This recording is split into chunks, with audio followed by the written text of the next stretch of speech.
Baik, Assalamualaikum warahmatullahi wabarakatuh. Bismillahirrahmanirrahim. Salam sejahtera untuk kita semua. Om Swastiastu, Namo Buddhaya, salam kebajikan, Rahayu Sagung Dumadi, Sampurasun. Alhamdulillah para sahabat, di siang hari ini kita bisa bertemu kembali di acara Ngariksa, Ngaji Rasa Menyelami Makna Semesta, yang di siang hari ini saya ditemani dengan, ini adalah rekan diskusi saya nih, Kang Yudi Wahyudiana, dan beliau juga adalah asisten guru dari Ayahanda Guru Syaiful Karim. Dan tema Ngariksa kita kali ini adalah apa nih Kang? Ya, temanya hari ini sangat menarik dan pasti bakal banyak hal yang bisa digali di situ. Judul atau tema yang diangkat pada hari ini adalah pendidikan sejati membangkitkan pertanyaan. Iya.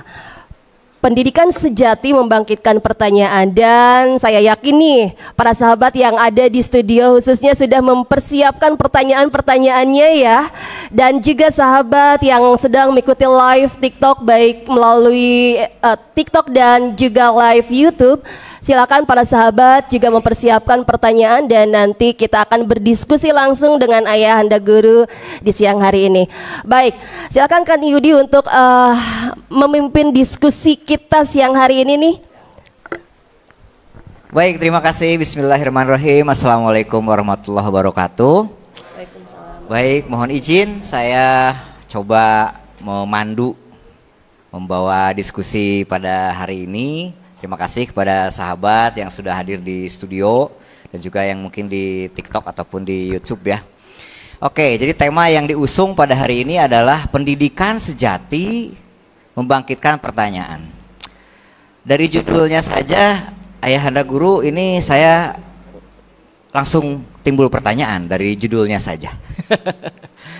Gitu. Tapi sebelum saya memulai pembukaan pertanyaan untuk nanti Ayah Guru coba jelaskan, jabarkan. Ayah bunda sekalian yang hadir di sini ataupun di online, Ayahanda Guru ini itu menurut saya sangat cocok membawakan bab yang pada hari ini. Karena apa?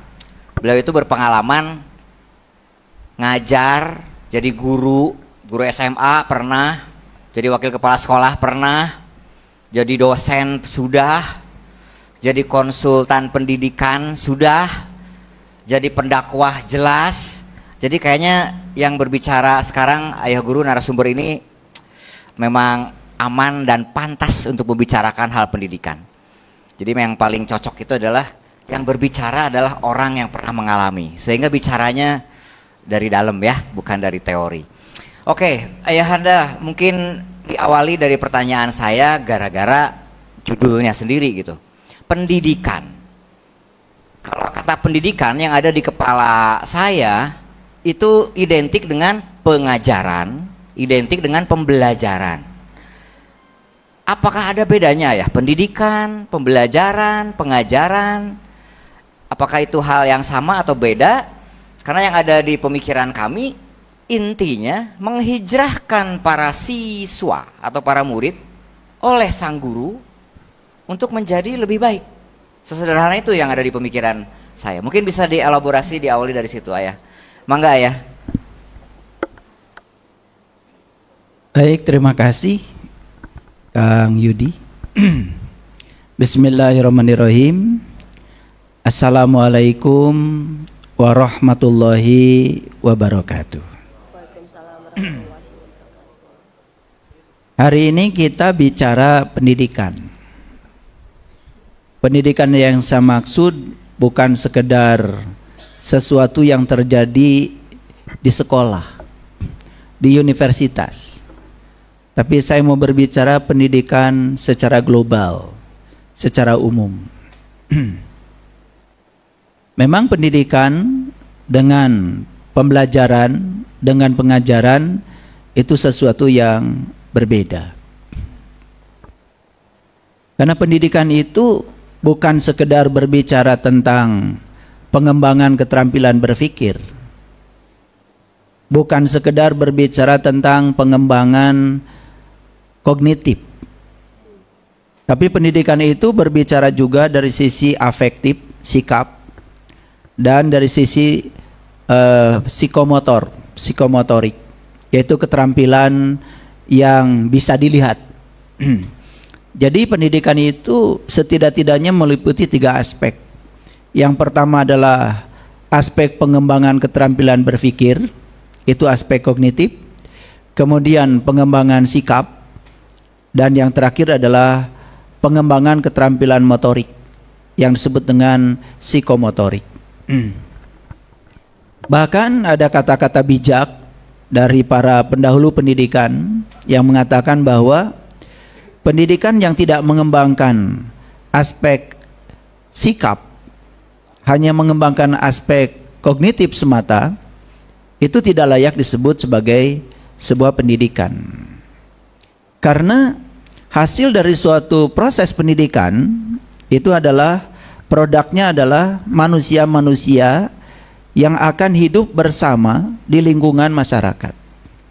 Oleh karena itu mereka harus memiliki keterampilan hidup. Dan keterampilan hidup itu tidak sekedar aspek kognitif, tapi aspek sikap, termasuk juga aspek keterampilan hidup yang lebih luas lagi. Nah, kebanyakan yang terjadi di dunia pendidikan, di mana guru, saya sering bertanya ya Kang Yudi, sebetulnya guru itu apa? Siapa sebetulnya? Dan biasanya ada guru, ada siswa. Siswa juga siapa?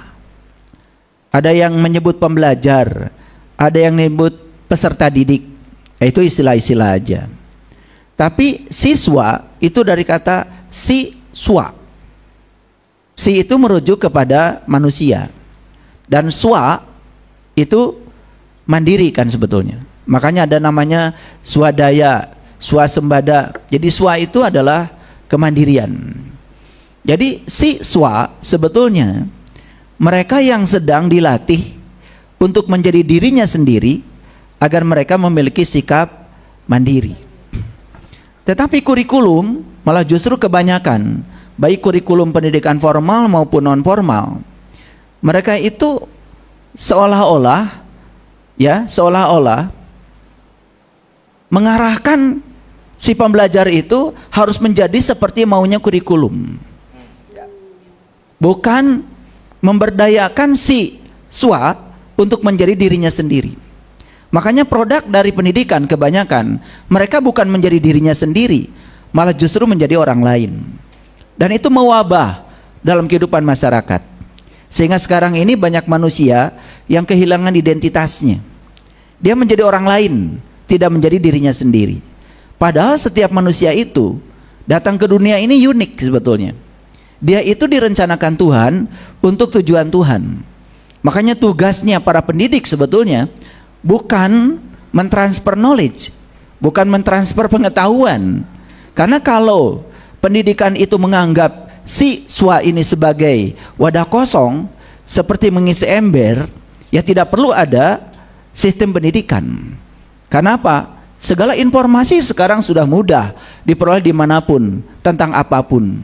Mungkin ya informasi yang dikuasai guru bahkan dengan yang dikuasai Mr. Google mungkin lebih lengkap Mr. Google kan gitu. Nah, guru itu dari 2 suku kata, dari gu dan ru.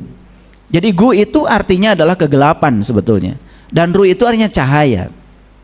Jadi guru itu tugasnya adalah memberdayakan siswa untuk menjadi dirinya sendiri, sehingga dia bisa melakukan proses transformasi diri dari kegelapan menuju cahaya. Itulah tugasnya guru, ya. Makanya saya sering mengatakan bahwa sebetulnya guru di sekolah sebetulnya bukan orang yang mengajar di depan kelas. Guru yang sebenarnya adalah siswa itu sendiri. Jadi ketika seorang guru menempatkan siswa sebagai guru, maka dia akan kreatif. Dia akan mencari cara bagaimana supaya siswa menemukan jati dirinya. Siswa bisa menemukan potensi dirinya. Siswa bisa menemukan berkah yang dititipkan semesta ke dalam dirinya. Itulah sesungguhnya yang disebut dengan pendidikan. Makanya pendidikan itu harusnya bukan memberikan tekanan sehingga si pembelajar itu menjadi takut untuk bertanya. Harusnya pendidikan itu memberdayakan siswa semakin intens untuk bisa mengemukakan berbagai pertanyaan. Makanya hasil dari suatu pendidikan sebetulnya bukan berapa banyak dia menguasai pengetahuan, bukan sekedar learning to know, tetapi dia harus learning to do, learning to be, menjadi dirinya sendiri. Dan puncaknya pendidikan adalah learning to live together. Bagaimana dia bisa menciptakan harmonisasi dalam kehidupan sehingga dia siap bisa menerima perbedaan, dia siap menerima perbedaan pendapat, tidak merasa paling benar. Itulah hasil pendidikan yang sebenarnya, baik pendidikan yang formal di sekolah maupun pendidikan-pendidikan yang terjadi di masyarakat yang bersifat non formal. Kira-kira itu Kang Yudi yang akan kita bicarakan saat ini. Wah, dari sekilas tadi Ayah menyampaikan, wow, ternyata pendidikan itu bukan sesuatu yang sederhana berarti ya. Tadi Ayah menyampaikan ada 3 hal yang setidaknya harus dipertajam untuk si siswa atau si murid dari sang guru. 1, secara kognitif di pikiran, kemudian attitude-nya juga harus keren dan juga harus mempraktekkan keterampilan motoriknya dalam istilahnya kehidupan sehari-hari agar bermanfaat. Itu bagaimana cara 3 hal tadi untuk dididikkan kepada sang siswa atau sang murid ya dari sang guru? Apakah konsepnya sama, caranya sama, atau berbeda-beda? Ya, itulah pentingnya ya seorang guru. Ya, saya tidak bicara guru di sekolah, tapi saya berbicara guru dalam semua dimensi kehidupan, dalam segala aspek pendidikan. Ya, dia harus mengenal keragaman individu secara pasti. Karena begini, banyak yang tidak menyadari bahwa sebetulnya seorang pembelajar itu datang ke dunia itu direncanakan oleh Sang Pencipta, bukan direncanakan kurikulum, bukan direncanakan sekolah, bukan direncanakan kepala sekolah, bukan direncanakan guru. Dia itu datang ke dunia itu kan direncanakan oleh Tuhan. Dan Tuhanlah yang punya rencana besar tentang kehadiran seorang anak manusia ke semesta ini. Makanya saya sering mengatakan bahwa setiap kelahiran anak manusia ke dunia ini adalah tamu agung yang harus dimuliakan, yang harus dihormati, karena mereka itu sudah membawa potensi. Dan mereka akan digunakan oleh pemilik semesta untuk menjadi kepanjangan pemiliknya, menyampaikan visi dan misi pemiliknya. Tapi apa yang terjadi? Sering terjadi distorsi.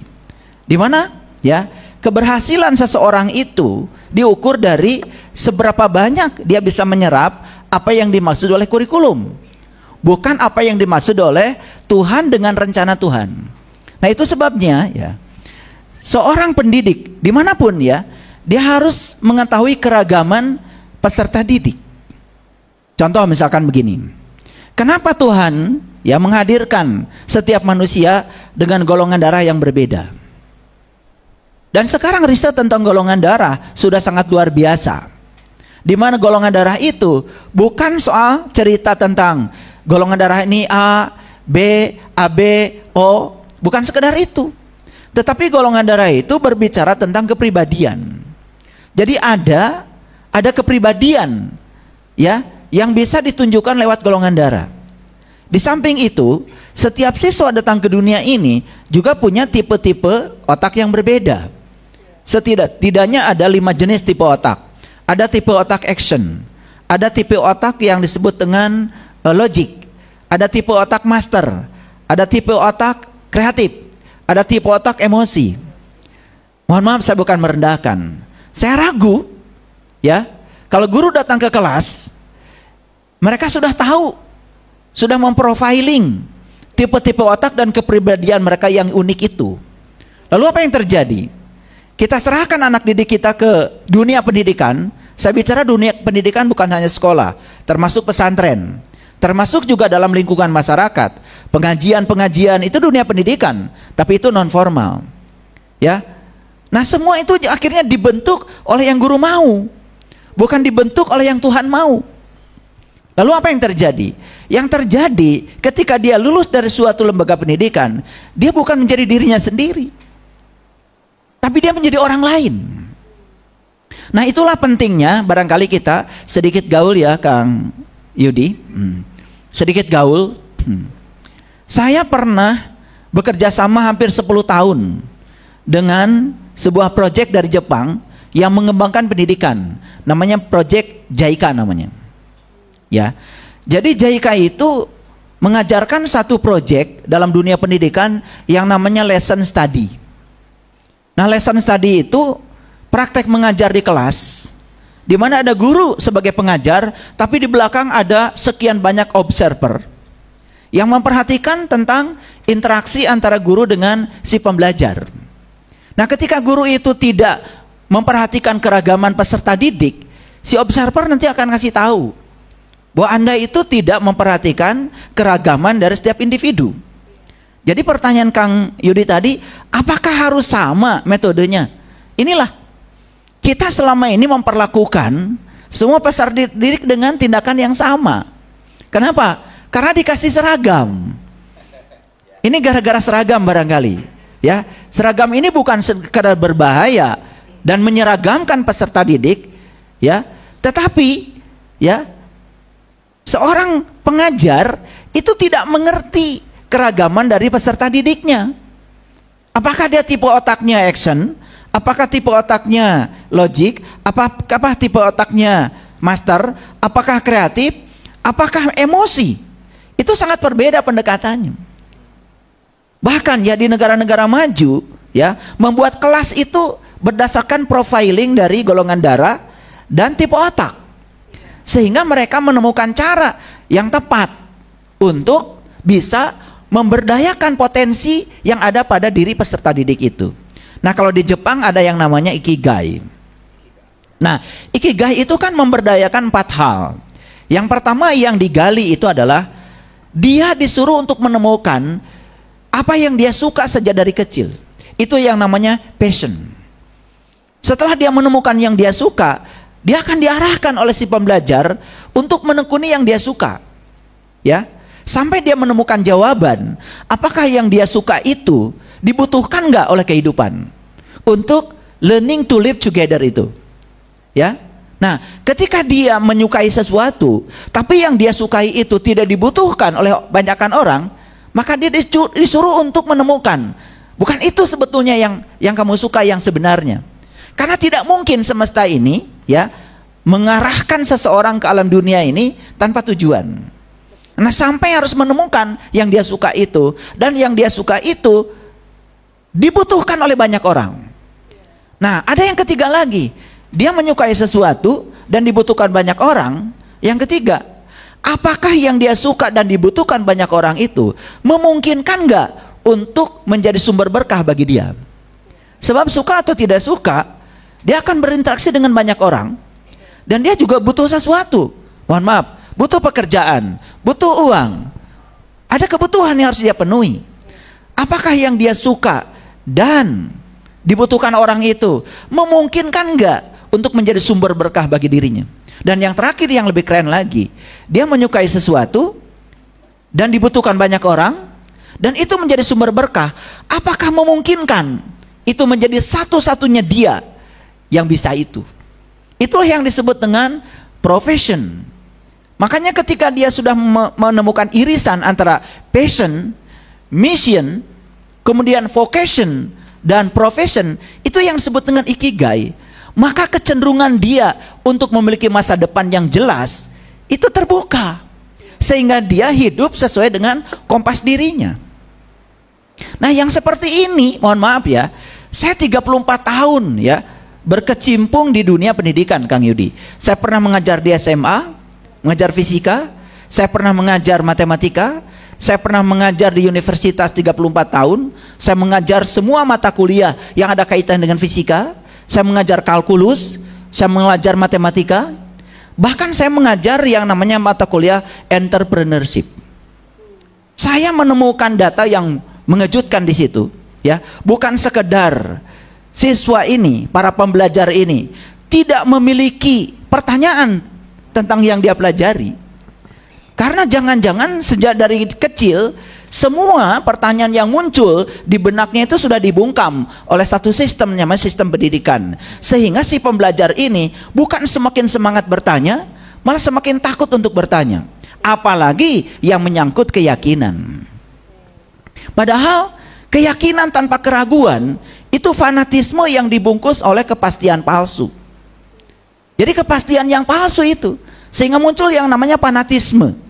Fanatisme yang paling berbahaya adalah meyakini sesuatu tanpa knowledge, meyakini sesuatu tanpa akal, sehingga dia meyakini saja. Apa yang terjadi? Yang terjadi adalah si pembelajar ini kehilangan keberanian untuk meragukan. Ketika dia kehilangan keberanian untuk meragukan, apa yang terjadi? Dia kehilangan logika yang tajam. Padahal untuk hidup di abad 21 ini, manusia itu harus punya minimal 5 keterampilan berpikir. Satu yang disebut dengan berpikir kritis. Yang kedua berpikir kreatif. Yang ketiga berpikir komunikatif. Yang keempat berpikir kolaboratif. Karena dia tidak bisa hidup sendiri. Dan yang terakhir adalah berpikir cinta. Ini yang lebih berat lagi, yang disebut dengan compassion. Jadi ini tantangan bagi kita sebetulnya. Bukan sekedar bagaimana orang tua merasa aman menitipkan anak didiknya ke sekolah, ke lembaga pendidikan. Bukan sekedar itu. Tapi bagaimana dijamin kalau anak ini bukan jadi orang lain, bukan jadi gurunya, bukan jadi kurikulum, bukan jadi kepala sekolah, bukan jadi teman-temannya, bukan jadi Einstein, bukan jadi Newton, bukan jadi apa itu Bill Gates, bukan jadi siapa lagi yang kaya itu, Jack Ma, gitu, bukan jadi mereka. Karena apa? Saya masih ingat kata-kata Henry Ford, ya. Beliau mengatakan begini, ya, jangan kamu mengikuti tangga yang pernah aku lalui, gitu. Karena kalau kamu mengikuti tangga yang pernah aku lalui, kamu pasti akan gagal. Karena tangga ini hanya untuk aku, hanya untuk diriku sendiri. Jangan mengkopi jalanku. Temukan jalan untuk kamu sendiri. Karena setiap manusia itu sebenarnya jenius. Dia sudah disediakan jalan sendiri-sendiri. Cuman masalahnya adalah sistem pendidikan tidak membuka itu. Apalagi ya, saya masih ingat, ini saya Kang Yudi, ini saya ini. Saya dulu waktu bertanya ya di SD, nggak tahu ini apa saya ini abnormal atau gimana. Dan pertanyaan saya itu dianggap aneh. Dan guru-guru SD saya itu dulu pada datang ke orang tua saya disebut pembangkang. Padahal saya bertanya, misalkan saya bertanya ke guru agama saya, sebetulnya Tuhan itu apa? Tuhan itu siapa? Gitu. Kenapa kita harus mengabdi pada Dia? Itu saya dianggap pembangkang. Dosa gitu ya. Bahkan saya dianggap sesat gitu. Padahal itu kan pertanyaan biasa. Pertanyaan berbahaya itu ya? Iya, pertanyaan biasa. Itu. Saya disuruh meyakini sesuatu yang saya tidak mengerti. Pokoknya kamu yakini saja. Nah, bagaimana saya bisa mencapai keyakinan yang paripurna? Ya, makanya saya ingat Kang Yudi, di Al-Quran itu ada dialog yang sangat bagus. Ini dialog antara Musa dengan kaumnya. Saat itu kaumnya Musa disuruh iman oleh Musa. Kalian umatku, kata Musa, kalian harus beriman pada Allahku. Itu Tuhanku loh, gitu. Ini bahasa pasarnya begitu. Bahasa Qurannya nggak begitu. Tapi kira-kira begitu dialognya. Apa yang dikatakan umatnya Musa yang namanya Bani Israel itu? Hai Musa, aku tidak akan beriman kepada Allahmu itu, pada Tuhanmu itu, sebelum aku bisa melihat Dia dengan terang, seperti Anda sudah melihatnya. Kan itu sebetulnya, itu pertanyaan kritis dari seorang pembelajar. Betul. Bagaimana saya bisa meyakini sesuatu yang Anda yakini, kalau yang boleh melihat cuma Anda? Itu. Makanya yang namanya ilmu itu harus memenuhi 3 asas setidak-tidaknya. 1, asas koherensi. Ilmu itu harus masuk akal. Dan saya pernah dijejali keyakinan-keyakinan dulu yang saya sendiri tidak bisa menangkap dengan Menerima. akal saya, Iya. gitu. Malah saya dianggap sebagai anak yang punya kelainan. Padahal saya rasa ya memang saya lain daripada yang lain, gitu. Tetapi bukan berarti saya negatif kan, gitu. Iya, iya. Yang kedua, ilmu itu harus memenuhi asas korespondensi. Ilmu itu harus nyata dan bisa dibuktikan. Jadi kalau tidak nyata dan tidak bisa dibuktikan, itu tidak termasuk kategori ilmu. Nah sekarang banyak sekali pelajaran-pelajaran di sekolah yang tidak masuk akal, yang tidak nyata, tidak bisa dibuktikan, tapi kita harus meyakininya. Apalagi yang ketiga, ilmu itu harus memenuhi asas pragmatis. Bermanfaat. Apa nilai manfaatnya buat saya? Iya. Apa nilai manfaatnya buat orang lain? Dan ilmu itu harus jadi syafaat kan? Harus bisa menolong saya. Ya. Dan untuk bisa hidup, saya kan tadi harus punya 3 hal. Nah, apalagi sekarang, ya mohon maaf, ada yang namanya brain rot, Kang Yudi. Brain itu? rot. Brain rot. Brain rot itu apa? Siswa mengalami kedangkalan. Karena apa? Setiap dia ditanya oleh guru, dia mencari jawaban bukan ke otaknya supaya otaknya mikir.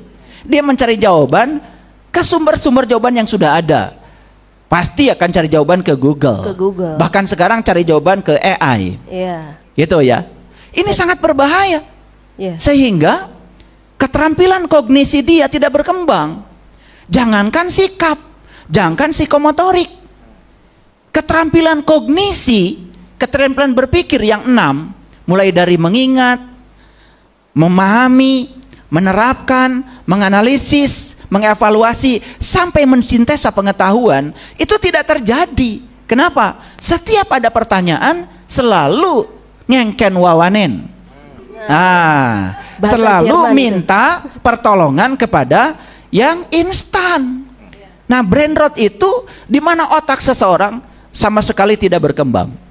Ini yang berbahaya di dunia pendidikan saat ini. Maka saya mengangkat topik ini bukan sekedar untuk gaya-gayaan, tapi ini untuk kesadaran kita semua. Mau jadi apa anak kita? Ya, Ya. sedangkan Baik. yang kognitif saja tidak dikembangkan. Sedangkan pendidikan yang hanya mengandalkan kognitif, itu saja tidak disebut pendidikan. Kognitif itu ada 6. Apalagi sekarang yang dijejalkan apa? Pengetahuan hafalan. Disuruh menghafal bahkan sesuatu yang sudah tidak bermanfaat. Contoh, menghafalkan sejarah kelahiran, ya. Buat apa? Betul nggak? Menghafalkan sejarah-sejarah masa lalu tentang seseorang, buat apa? Kan sekarang ini yang dibutuhkan learning to do. Bukan soal mengajarkan kebenaran, tetapi sekolah, dunia pendidikan harus mengajarkan cara menemukan kebenaran. Wow. Menarik sekali nih Ayah, Kang Yudi dan Ayah. Jadi kalau seperti ini pendidikan itu sebenarnya tanggung jawab siapa? Karena kalau saya melihat nih di sekolah umum lah ya, di sekolah umum dengan misalkan di sekolah negeri ya, dengan kita semua tahu bahwa satu kelas itu bisa banyak siswanya. Sementara tadi seperti yang Ayah katakan, setiap siswa itu punya keunikan tersendiri.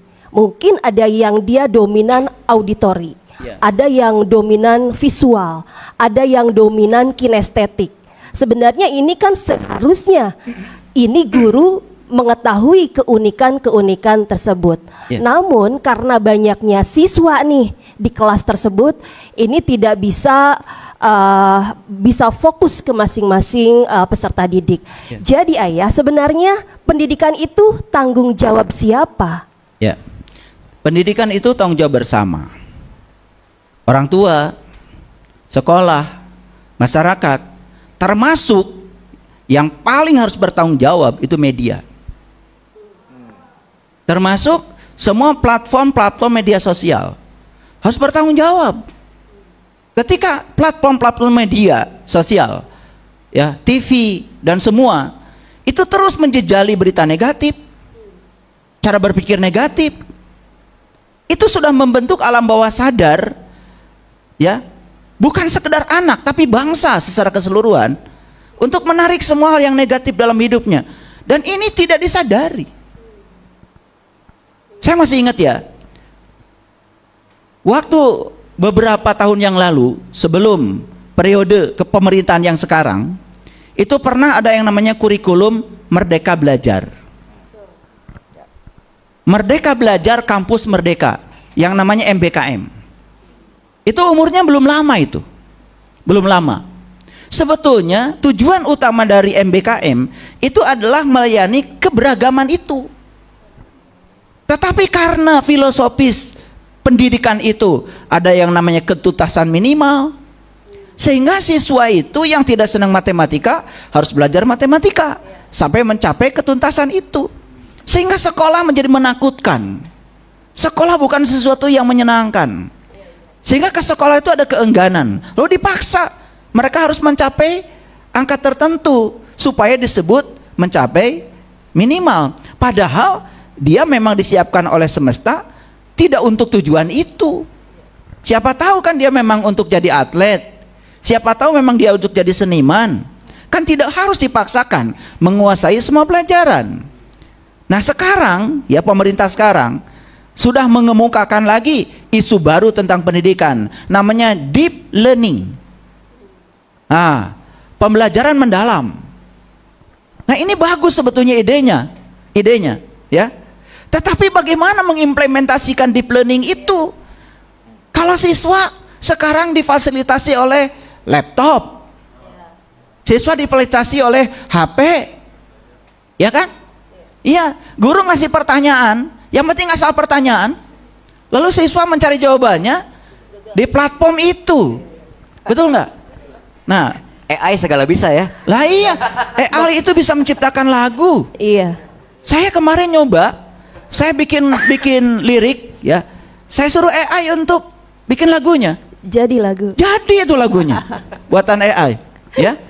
Nah, saya tidak anti dengan teknologi. Saya selama 34 tahun ngajar fisika, saya tidak pernah menggunakan yang namanya infocus. Tahu mahasiswa saya ke kelas bawa alat. Saya menampilkan fenomena. Buat apa saya menampilkan tulisan-tulisan di infocus? Karena fisika tidak terjadi di infocus. Fisika itu fisik, terjadi dalam kehidupan. Ya kan? Buat apa saya menampilkan video air mendidih?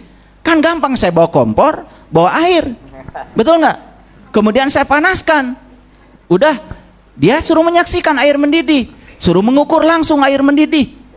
Saat itu learning to do, ya. Makanya saya kadang-kadang sering disebut dosen ribet. Kenapa? Saya kalau mau mengajar satu fenomena, alatnya banyak. Saya mau ngajar medan magnet, saya bawa sumber medan magnet apa? Ya. Kalau sumber medan magnet ada arus listrik, saya bawa baterai ke kelas, saya bawa power supply, saya bawa kawat, saya bawa jarum kompas. Ribet memang. Tapi siswa tahu ketika ada arus mengalir, di sekitar arus ada medan magnet. Buktinya jarum kompas bisa menyimpang. Kan tepuk tangan siswa, senang. Ya, daripada saya mengajar pakai narasi. Itu. Makanya saya selama mengajar saya tidak pernah bawa infocus. Fisika tidak terjadi di infocus. Daripada saya pakai infocus menunjukkan gambar padi, ya mendingan nyabut pare. Betul nggak? Dan saya bawa ke kelas, biar dia meraba ke seraknya kayak apa? Ke serak ya, bahasa Garut ya. Biar tahu, betul nggak? Ya pare tuh kayak gini, padi tuh kayak gini. Biar ketika dia bersentuhan dengan padi, dia ngerasakan gatalnya, dia merasakan merangnya. Biar dia merasakan bagaimana merangnya petani bertahun-tahun ngurusi padi. Kan itu learning to do. Nah itu akan membentuk sikap. Gitu. Nah sekarang ini, mohon maaf saya bukan merendahkan ya. Ya, siswa itu ya kalau sudah bisa mengulang-ulang apa yang dijejalkan guru di otaknya, lalu dikasih nilai besar. Betul nggak? Dan dia dikatakan sudah lulus. Ya toh? Makanya begitu udah lulus nggak bisa apa-apa, kan gitu, betul nggak? Nggak bisa apa-apa. Padahal hidup itu perlu keterampilan hidup. Nah kira-kira itu. Ini yang saya bicarakan ini sangat luas sebetulnya ya, bukan hanya dalam satu aspek. Saya bukan bicara tentang sekolah, termasuk juga pendidikan-pendidikan yang ada di masyarakat, ya toh. Baik itu pendidikan yang menyangkut agama, keyakinan, kan gitu. Kalau agama itu adalah pengetahuan, harus memenuhi 3 asas. Dia harus tidak boleh bertentangan dengan akal, harus nyata dan bisa dibuktikan. Bermanfaat. Guru agama harus bisa membuktikan. Ya, dan dia harus bermanfaat. Betul. Berarti kalau ada pertanyaan dari siswa yang dianggap nyeleneh tadi kan banyak yang kayak gitu ya Ayah ya. Dan kalau nggak bisa jawab, jawabannya itu cukup dosa, durhaka gitu ya. Ya Nah itu yang paling gampang. Nah iya. Ya, yang paling Banyak gampang yang itu hanya Allah yang tahu. Nah. Ya. Ya, menarik. Jadi iya betul. ada beberapa poin yang bisa saya secara pribadi setidaknya ya, ayah bunda yang hadir di sini. Satu, setiap pribadi kita sesungguhnya bisa dan selalu menjadi siswa sesungguhnya. Jika mau mempelajari sesuatu untuk kita menjadi lebih baik. Setiap pribadi sesungguhnya menjadi siswa. Dan apapun yang ada di muka bumi ini berarti saya nangkep itu bisa menjadi guru. Yes. Bagi seseorang yang mau berpikir. Yes. Nah, tadi kan bahwa setiap orang, ini kita tidak bicara dalam artian guru murid seperti di sekolah gitu ya. Kita bicara rada global. Kalau agak global berarti seseorang yang dari posisi saat ini, kondisi existingnya dia harus tahu. Dan dia mengenal atau dikenalkan oleh tanda kutip guru bahwa di sana ada sesuatu yang lebih baik. Dan di situ saya harus gapai dan setelah itu saya akan menjadi lebih mandiri. Nah, berarti kan ada perpindahan level makom atau pemahaman dari seseorang ya, terutama tanda kutip siswa. Sekarang saya di sini, yang di existing saya, dan saya kayaknya berkeinginan saya pindah ke sana karena itu lebih baik, lebih bagus, membuat saya lebih mandiri. Tanda kutip itulah dia mulai tanda kutip terdidik. Ya. Nah, itu kan pasti menimbulkan khawatir, gamang, takut, penasaran. Karena apa? Kan saya belum pernah ke sana. Saya sekarang di sini. Sehingga itu keluarkan pertanyaan-pertanyaan. Nah, jadi seharusnya ya pertanyaan-pertanyaan yang hadir di dalam diri seseorang. Satu, lepaskan saja, tanyakan saja, cari seseorang yang bisa membantu menjawab. Ya. Itu satu, apakah harus seperti itu? Dan di mata seseorang yang katakanlah sebagai guru, apakah harus dijawab? Atau seperti apa ya biar pendidikan itu berjalan dengan benar? Ya. Sesuai dengan judul kita, pendidikan itu membangkitkan pertanyaan, bukan menjejalkan jawaban. Kenapa? Ya, ketika seorang siswa bertanya, dan kemudian guru menjawab, hati-hati.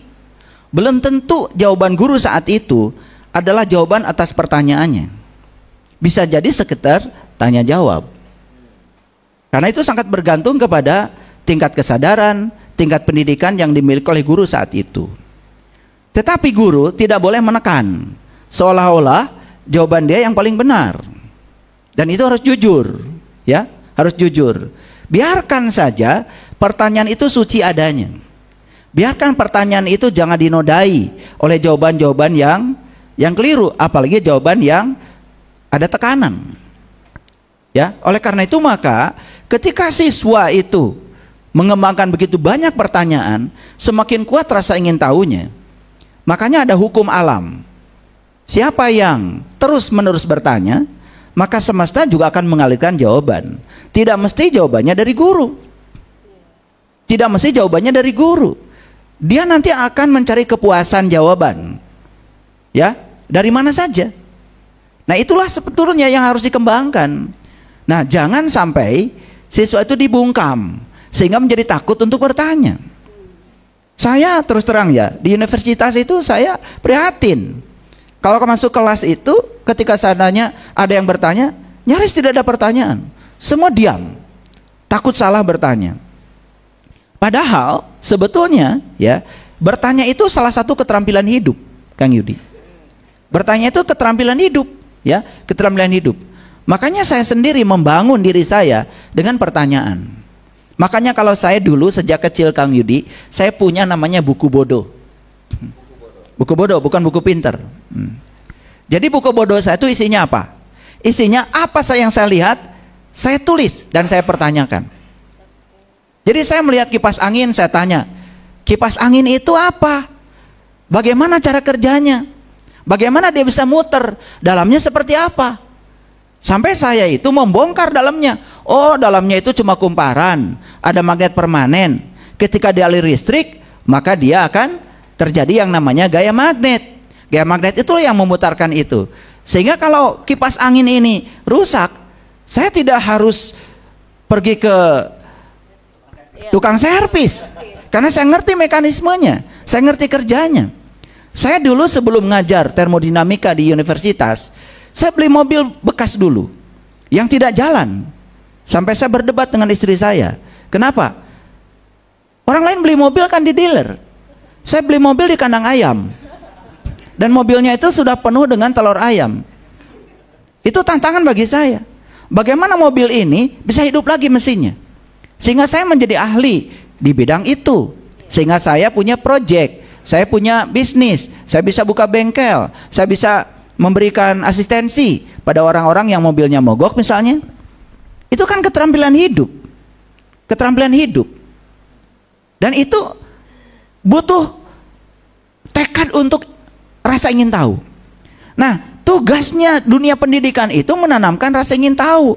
Jangan membuat si pembelajar menjadi sok tahu. Seolah-olah pengetahuan yang dijejalkan oleh dia itu adalah pengetahuan yang sebenarnya. Padahal kan sebetulnya begini ya. Kebenaran hari ini bisa jadi 2-3 tahun bukan kebenaran lagi. Dulu orang mengatakan bahwa atom bagian terkecil dari suatu unsur saat itu.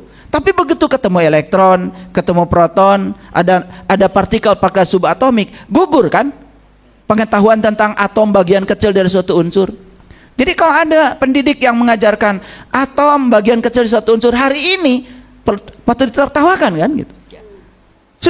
Itu sudah zamannya Firaun, udah kelewat. Bahkan sekarang kalau ada orang mengatakan bahwa elektron itu partikel, itu pun sudah gugur. Karena elektron itu bukan partikel. Itu adalah energi-energi yang sedang berpilin. Itu adalah kemungkinan-kemungkinan energi sebetulnya. Nah, itu karena pengetahuan berkembang. Jadi kalau ada yang mengatakan bahwa kebenaran itu mutlak yang diberikan oleh saya hari ini, itu sudah menyetop dari pembelajar untuk mau. Nah, jangan-jangan fenomena yang terjadi saat ini di mana orang takut bertanya, itu karena terlalu banyak tekanan sejak dari kecil, seolah-olah bertanya itu adalah tabu. Apalagi bertanya hal-hal yang bersifat spiritual. Tanya Tuhan, tanya malaikat misalnya. Betul nggak? Ya, kan wajar kalau anak nanya malaikat itu yang mana. Ya toh? Udah digambarkan sama orang tua, malaikat itu ya pokoknya ada sayapnya, bisa terbang gitu. Kan itu membangun persepsi. Betul nggak? Makanya hati-hati orang tua ketika ditanya anaknya. Kalau kira-kira daripada menjejalkan jawaban yang menodai kesucian pertanyaannya, lebih bagus diam aja dulu. Itu Kang Yudi. Siap. Waduh, terima kasih Ayah, keren sekali ya. Izin saya lanjutkan ya, Teh Dwi ini jadi rada penasaran. Kalau tadi bicara pertanyaan itu adalah seseorang dengan melihat sesuatu, membaca informasi, kemudian timbul pertanyaan, itu pun sebuah berkah, sebuah hidayah, sebuah keterampilan karena tidak mudah menelurkan atau melahirkan pertanyaan. Ada istilah ya, itu mah pertanyaan dangkal. Itu sih pertanyaan udah berbobot, ini mah pertanyaan berat. Emang ada nggak sih ya yang namanya klasifikasi pertanyaan itu dangkal, menengah, berbobot, berat, termasuk terutama tadi di spiritual yang menyampaikan. Karena pernah ada pertanyaan orang yang ini entah konyol, entah karena terlalu kritis. Misalnya gini, katanya Allah itu bersama kita, menyertai kita, tidak pernah kemana-mana. Tapi kenapa saya mau ketemu aja ke rumahnya, saya harus ke Arab? Nah, coba ada pertanyaan seperti itu. Itu harus dibagaimanakan oleh seseorang yang tanda kutip, kalau dia seorang guru harus menjawab seperti apa? Nah, gitu ya, ada kurang lebih dua hal itu yang saya agak penasaran ya. Ya. Seorang pendidik yang bijaksana, dia harus mengerti kebutuhan dari si pembelajar itu. Makanya ada yang namanya teori perkembangan. Makanya kalau kita mau bicara tentang pedagogik, didaktik, makanya kita harus belajar yang namanya psikologi perkembangan. Karena setiap mahasiswa, setiap manusia itu, ya, pola pikirnya itu berkembang. Mulai yang konkret sampai pada yang tingkatannya abstrak. Gitu. Jadi jangan mengajarkan yang abstrak kepada orang yang masih berpikir konkret. Dan itu akan menimbulkan kebingungan. Nah, disitulah kita harus tahu.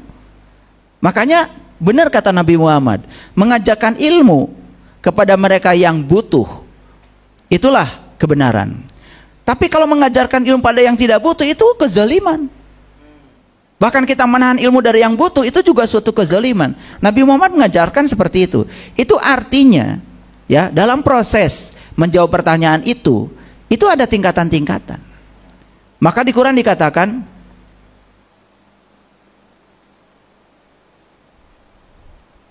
kalau ada orang yang bertanya, bisa dijawab dengan hikmah, bisa dijawab dengan jidal, itu, ya, gesekan pendapat itu atau perdebatan boleh. Debat, ya. Tapi hiya ahsan, yang penting menjaga emosi, tidak saling merendahkan.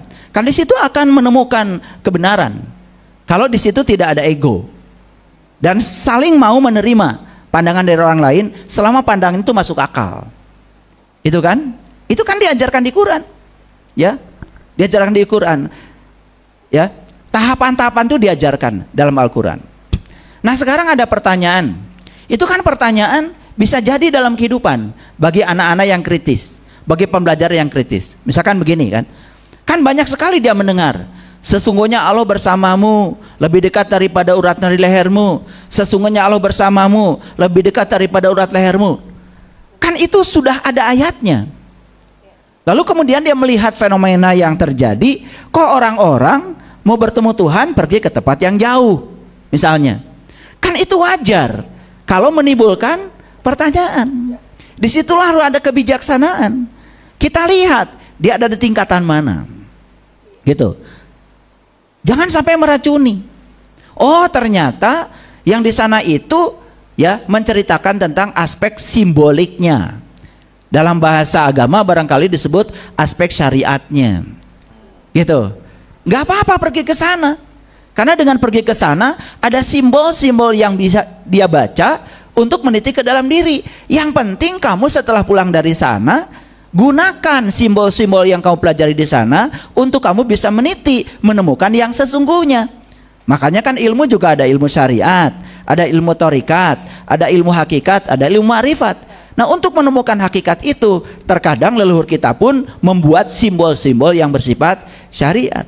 Disitulah kebijaksanaan, Kang Yudi. Tidak bisa kita mengatakan, oh itu salah. Nah, maka di dunia pendidikan sudah tidak boleh lagi ada salah benar. Sudah tidak boleh lagi itu. Makanya sekarang, ya, rapot pun sekarang sudah kualitatif, deskriptif, gitu, supaya tidak berbentuk angka. Karena angka itu tidak bisa berbicara apa-apa. Misalkan gini, ya, anak kita dapat angka 7 matematika dari skala 10. Bicara apa angka 7?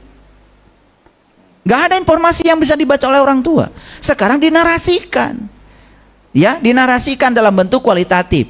Jadi anak ini, ya, sudah unggul dalam bidang berhitung misalkan, tapi masih lemah dalam membagi, gitu. Sehingga kalaupun ada kuantitatif yang dimunculkan, kuantitatif itu disertai dengan kualitatifnya.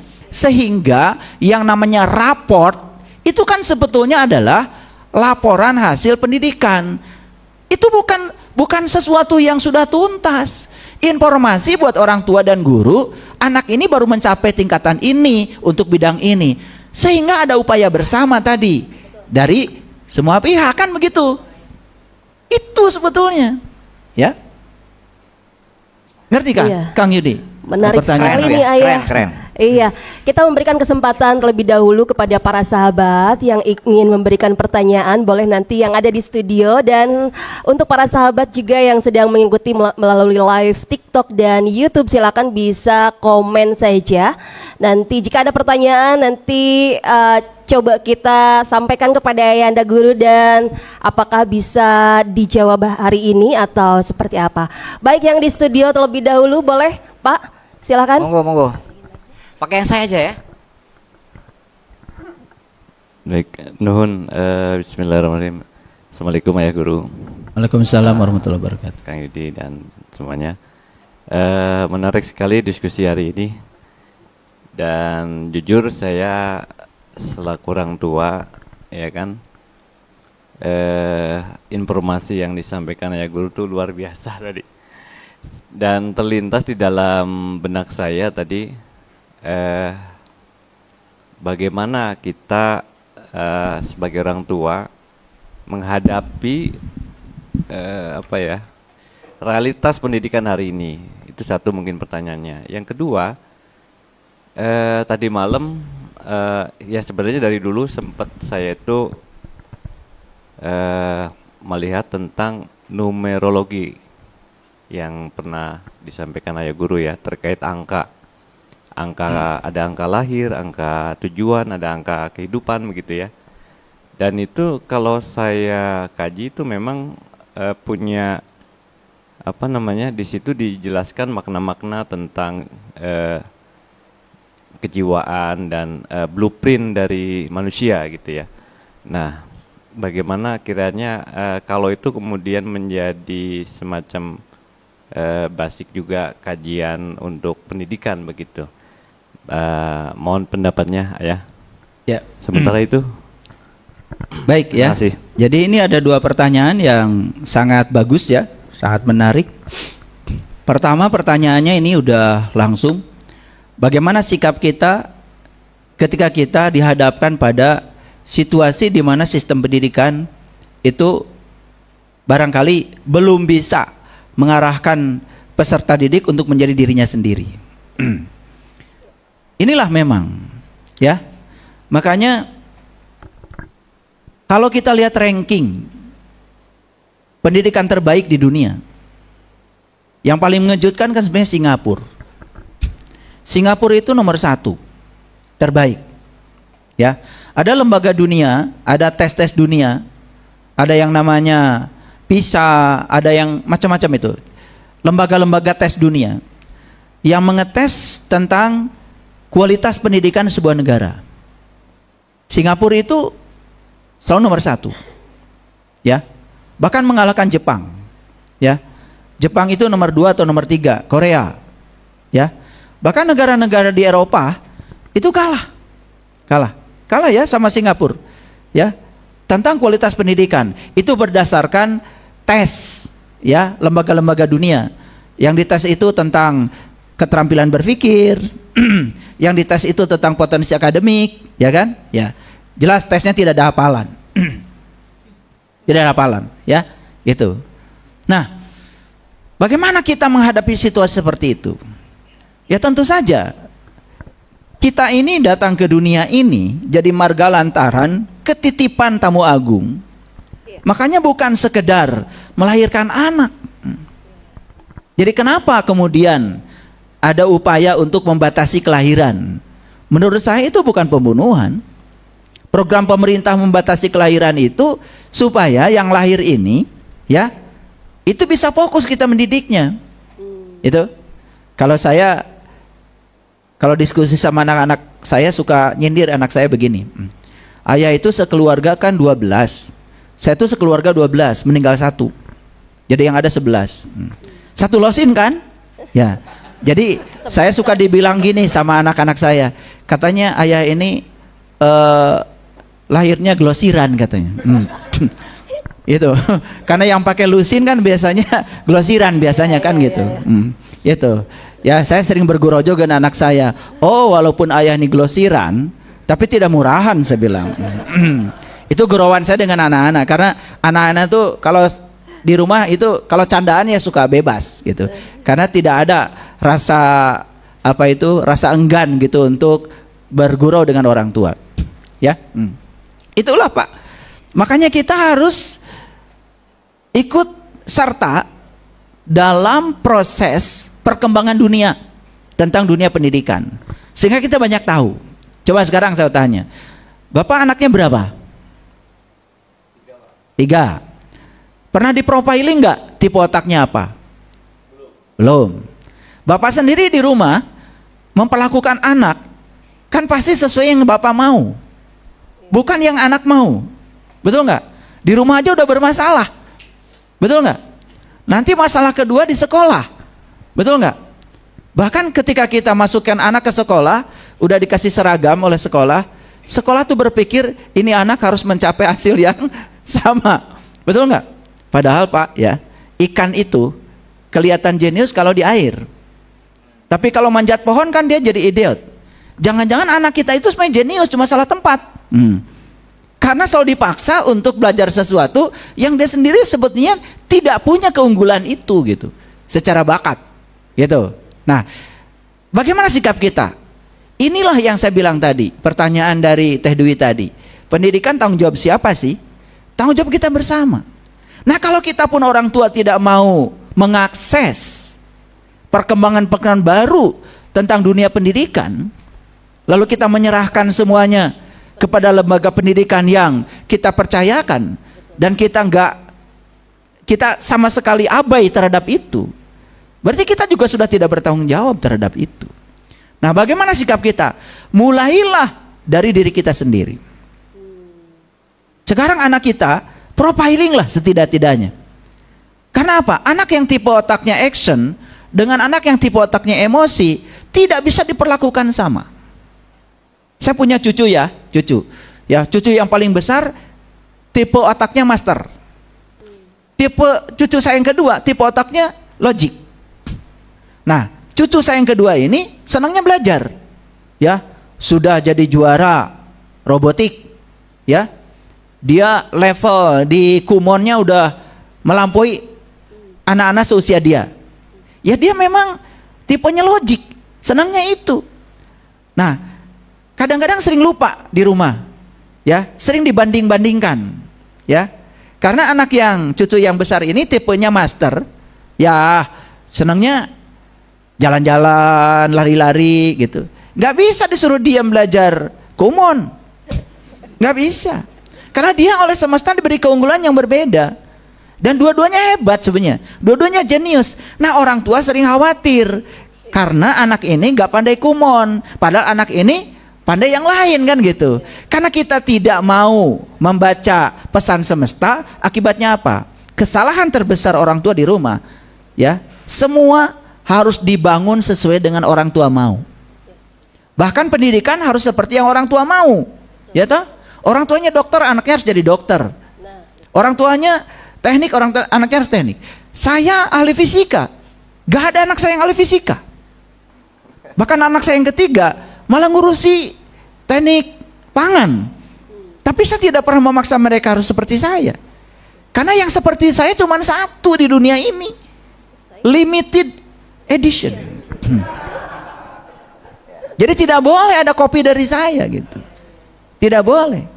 Makanya kenapa di Quran pun Allah mengatakan innaka la tahdi man ahbabta. Sesungguhnya kamu tidak bisa memberikan hidayah sekalipun pada orang yang kamu cintai. Karena saya bergerak di bidang spiritual, anak saya pun harus mewarisi keahlian saya ini. Tidak. Anak saya direncanakan yang berbeda oleh Tuhan. Makanya saya tidak memaksakan mereka harus di jalan saya. Karena kesuksesan saya kalau ditiru malah membuat dia jadi gagal. Karena dia sudah punya jalan sendiri. Jadi tugasnya Bapak adalah sikap kita terhadap anak bagaimana? Kita jangan mempercayakan semuanya pada orang lain. Kita yang paling tahu anak kita. Makanya saya sering mengatakan bahwa meluangkan waktu untuk orang-orang yang kita sayangi bukanlah suatu kesia-siaan. Saya mendampingi PR anak-anak, ya. Walaupun saya ditawari pekerjaan yang RP-nya gede-gede, saya tidak tergoda untuk itu. Saya lebih fokus pada anak saya. Tetapi saya juga menjaga keseimbangan. Tetap saya melayani pekerjaan-pekerjaan saya yang lain. Tetapi bukan berarti saya sok sibuk kemudian meninggalkan kewajiban terhadap titipan Tuhan untuk saya. Itu yang pertama. Yang kedua tentang nomor-nomor ya. Ilmu tentang angka ya, angka. Wah, angka itu kalau kita menekuni aspek itu ternyata memiliki makna yang luar biasa. Orang lahir jam sekian, orang lahir tanggal sekian. Mohon maaf ya. Banyak orang yang minta kepada saya dibantu untuk dibacakan data dirinya. Saya membaca data diri pun menggunakan angka. Jam berapa dia dilahirkan, tanggal berapa dilahirkan, hari apa dia dilahirkan. Jadi jangan sembarang. Karena seseorang lahir ke alam dunia itu, jam lahirnya, tanggal lahirnya sesuai dengan cara semesta untuk dia. Makanya dalam ilmu kompas diri itu penting. Contoh ya, kalau kita membaca Al-Quran, misalkan di Al-Quran ya, sederhana aja, ada angka 17 di Al-Quran. Itu surat Al-Isra nomor 17. Kok sama dengan rakaat sholat 17? Kok sama dengan 17 Ramadan 17? Untuk bangsa Indonesia, Bung Karno memproklamirkan bangsa kita inginnya tanggal 17 Agustus dan bertepat dengan 17 Ramadan loh itu. Kok 17 semua? Itu ada pesannya. Jangan menganggap itu kebetulan. Bahkan ya, ketika kita jalan, hari ini misalkan lihat nomor mobil kok munculnya banyak angka 8. Misalnya gitu ya. Itu ada pesan sebetulnya. Karena alam semesta ini ya, seperti apa Kang Yudi? Kalau di perpustakaan tuh ada apa namanya tuh? Katalog. Nah, katalog. Sebetulnya setiap hari itu alam semesta itu memunculkan katalog. Katalog yang harus dibaca. Cuman kita tidak bisa resonan dengan katalog itu. Jadi jauh dari cocok logi itu bukan ya? Oh, bukan. Yang mengatakan itu cocok logi itu karena tidak punya ilmunya. Ya kan? Makanya ada yang namanya ilmu falak. Ya toh?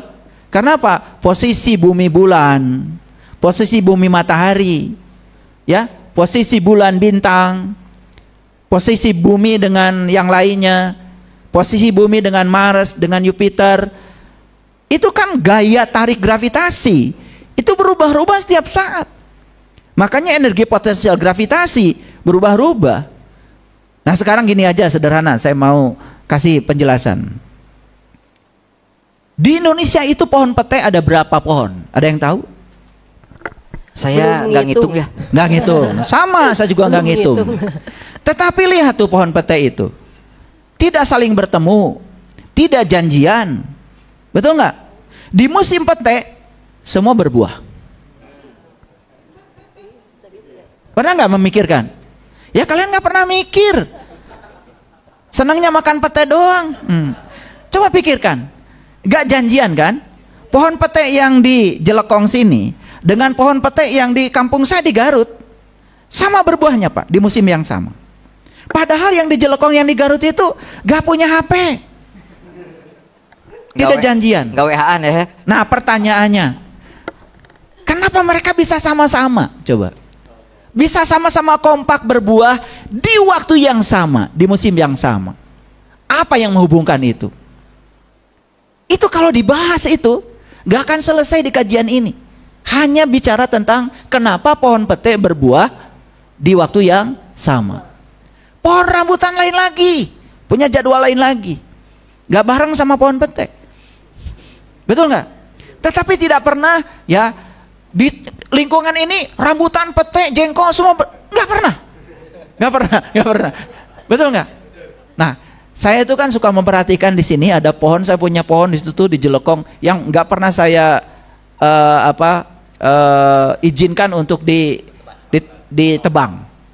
Karena pohon itu suka mengeluarkan bunga warna merah yang di jembatan itu.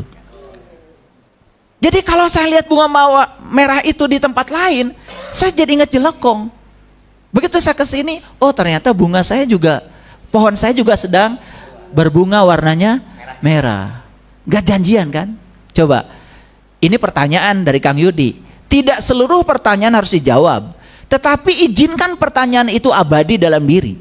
Sampai suatu saat kita akan menemukan jawaban yang memuaskan untuk diri kita saat itu.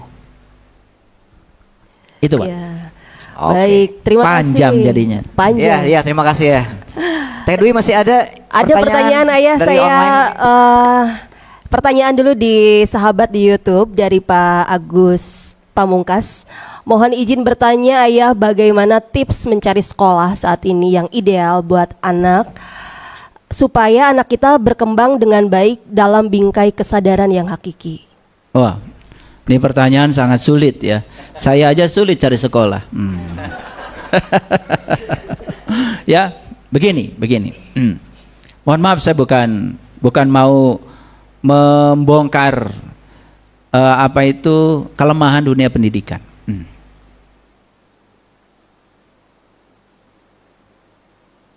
Di negara tertentu, di negara yang sudah maju peradabannya, bahkan guru itu harus lahir dari keluarga yang bahagia.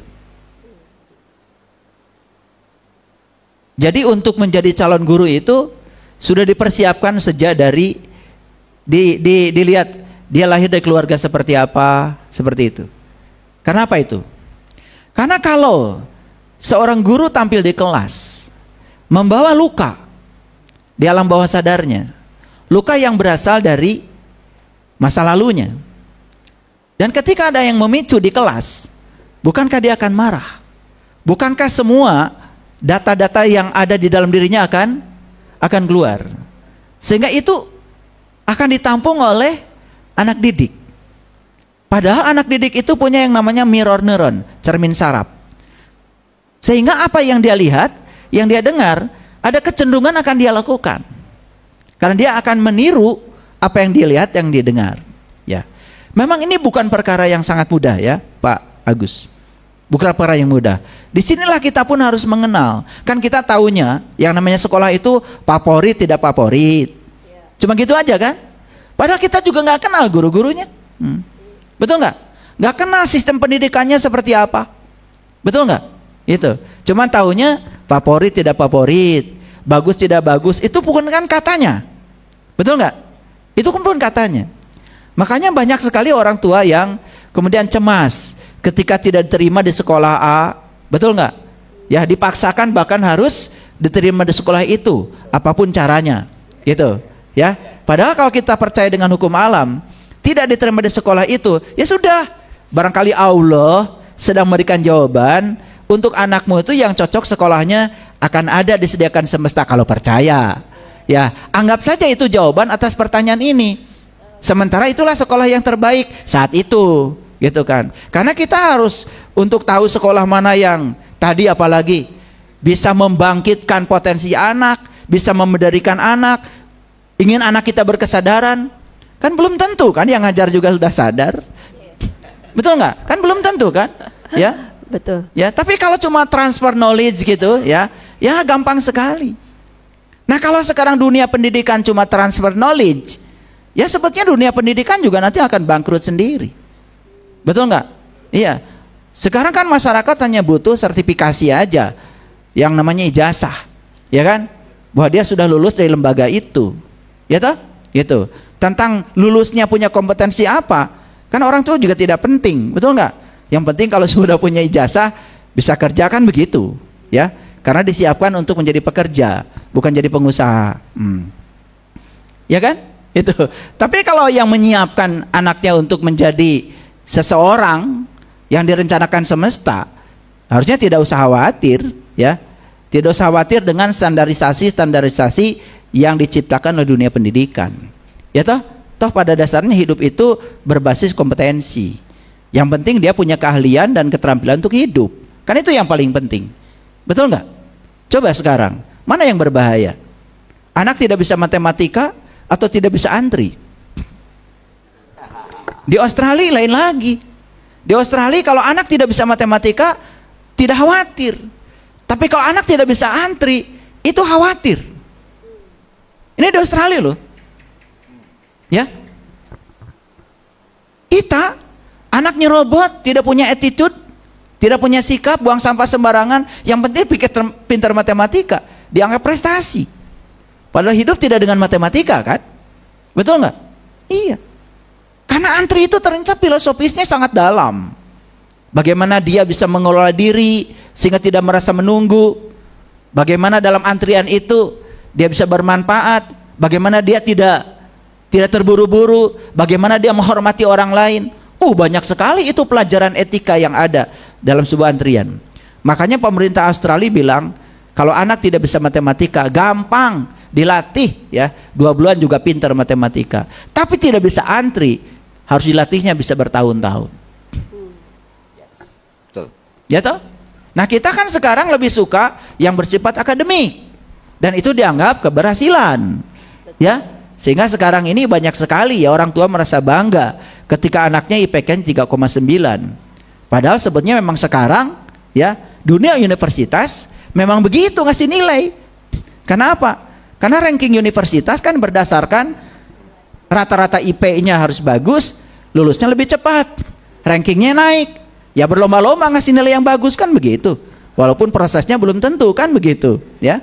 Nah, ini kan masyarakat tidak tahu. Masyarakat tidak tahu. Orang tua kan bangga aja ketika anak, tapi begitu disuruh bereskan spray aja nggak bisa. Betul nggak?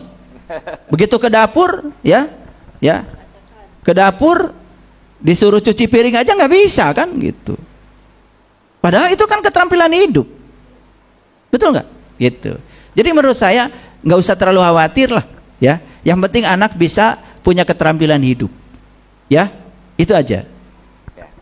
Jadi carilah yang terbaik saat itu untuk anak-anak kita, cari sekolahnya yang terdekat setidaknya.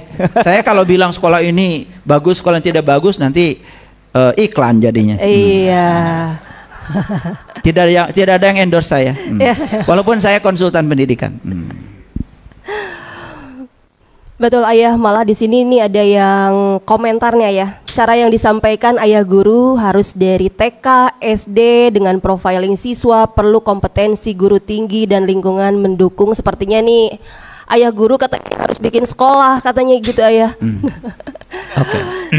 Ya, memang ya. Saya pensiun lebih awal. Itu karena saya sekarang sedang menyiapkan untuk membuat sekolah. Karena ini ide-ide ini kan harus diwujudkan dalam bentuk kenyataan. Karena selama ini saya juga praktisi pendidikan, lebih banyak ngasih konsultasi dalam bidang pendidikan, ya, itu. Insya Allah kita sedang mengarah ke sana. Makanya di Jelekong ini bukan sekedar pusat pelatihan hidup sehat ya, tetapi nanti juga kita akan mengarah ke situ, Tetapi yang saya kerjakan sekarang ini, ya, setidak-tidaknya membangun kesadaran dulu, ya, sehingga setiap orang tua tuh sadar kalau dia ketitipan anak sebagai tamu agung untuk jadi dirinya sendiri. Sadar orang tua tidak boleh ikut campur, ya, pada pendidikan anak. Sadar kalau orang tua tidak boleh ikut campur pada pekerjaan anak. Sadar kalau orang tua tidak boleh ikut campur pada jodoh anak. Nah, itu aja, 3 besar itu aja dulu. Itu dulu ya. Jadi saya walaupun belum bikin sekolah, tapi saya sudah mencoba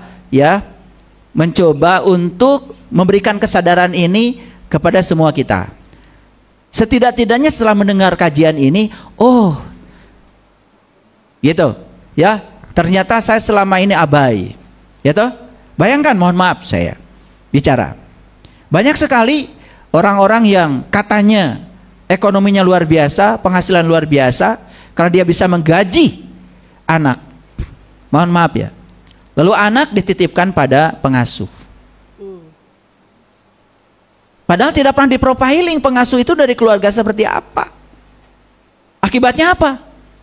Di fase golden age namanya itu, fase usia emasnya, di mana anak sedang meniru segalanya itu umur dari 0 sampai 10 tahun, apalagi 0 sampai 7 tahun, dia berada di bawah pengasuhan orang lain, memang digaji, dia akan meniru cara berbicara seperti pengasuhnya, dia akan meniru cara makan seperti pengasuhnya. Dia akan meniru segalanya seperti pengasuhnya. Dan orang tua merasa tenang, kenapa? Tidak terbebani oleh anak, karena dia kaya dan semuanya. Saya kasih tahu ya, itu kalau dijumlahkan uang yang digunakan untuk membayar pengasuh dibandingkan dengan kesalahan yang telah ditanamkan di alam bawah sadarnya, itu tidak bisa cukup untuk mengubah alam bawah sadar yang sudah terinputkan akibat dari pola asuh yang keliru. Tapi kan sekarang dianggap itu gaya hidup. Bahkan secara status sosial bangga. Kenapa? Wah, saya kan bisa bergaji. Bahkan ya ada perlombaan gaji.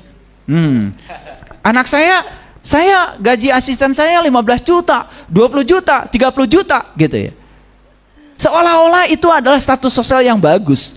Padahal menurut saya itu adalah ketololan. Kenapa? Akibat yang harus diambil, risiko yang harus diambil terlalu besar. Makanya kalau saya dulu ya, saya waktu saya mahasiswa, ya mahasiswa, kan mahasiswa dengan mahasiswi ya berinteraksi dong, betul nggak? Ya taksir-taksiran biasa di fase itu kan gitu. Tapi saat itu saya tidak mengambil pilihan untuk punya istri dari calon istri saya dari kampus. Karena saya sudah persiapkan, istri saya nanti jangan bekerja. Saya persiapkan, jangan bekerja. Tugasnya cuma satu, ngurusi anak-anak saya. Tidak boleh ada di bawah pengasuhan orang lain, gitu. Jadi saya cari yang kira-kira ya, ketika nanti mengasuh anak bisa dan menularkan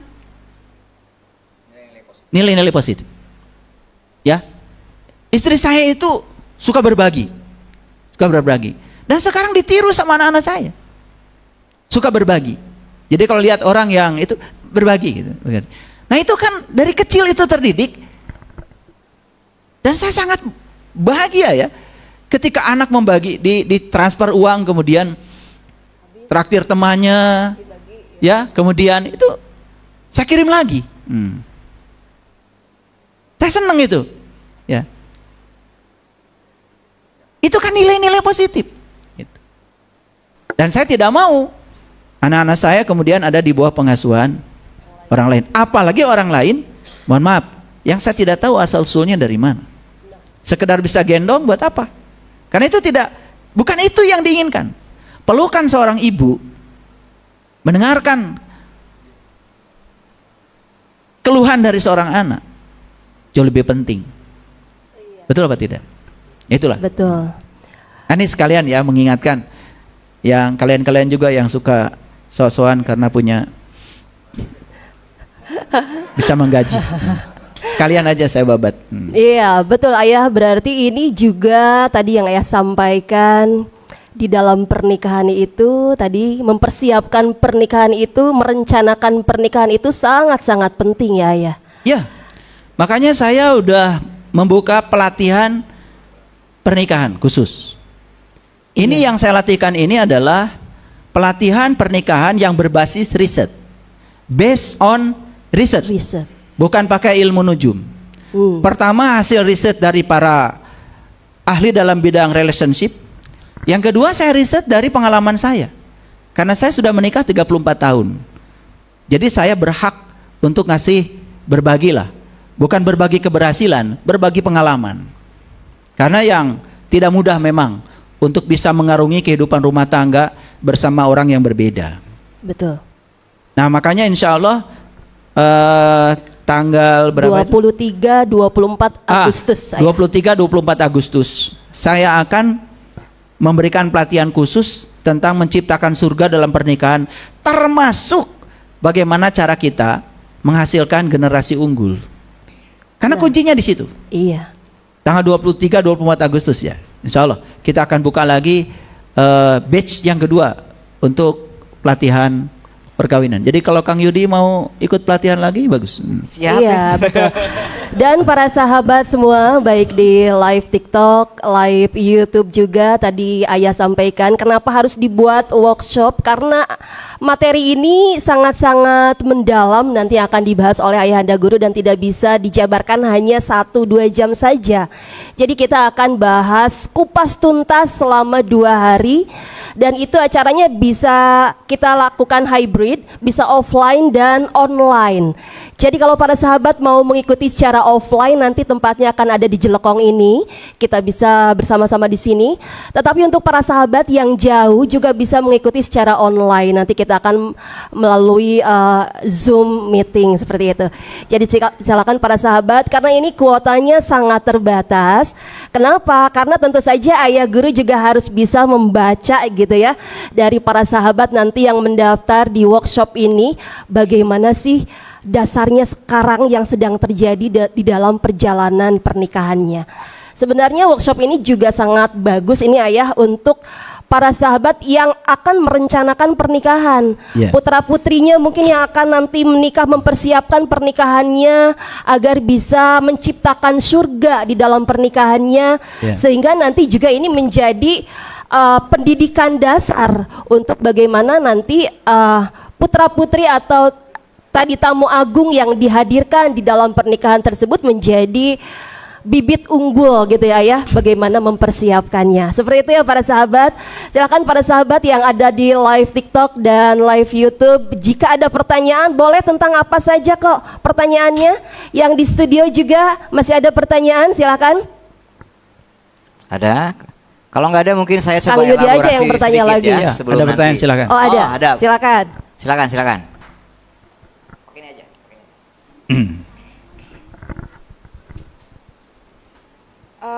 Mohon izin ya, ini agak di luar sedikit konteks ya. Boleh?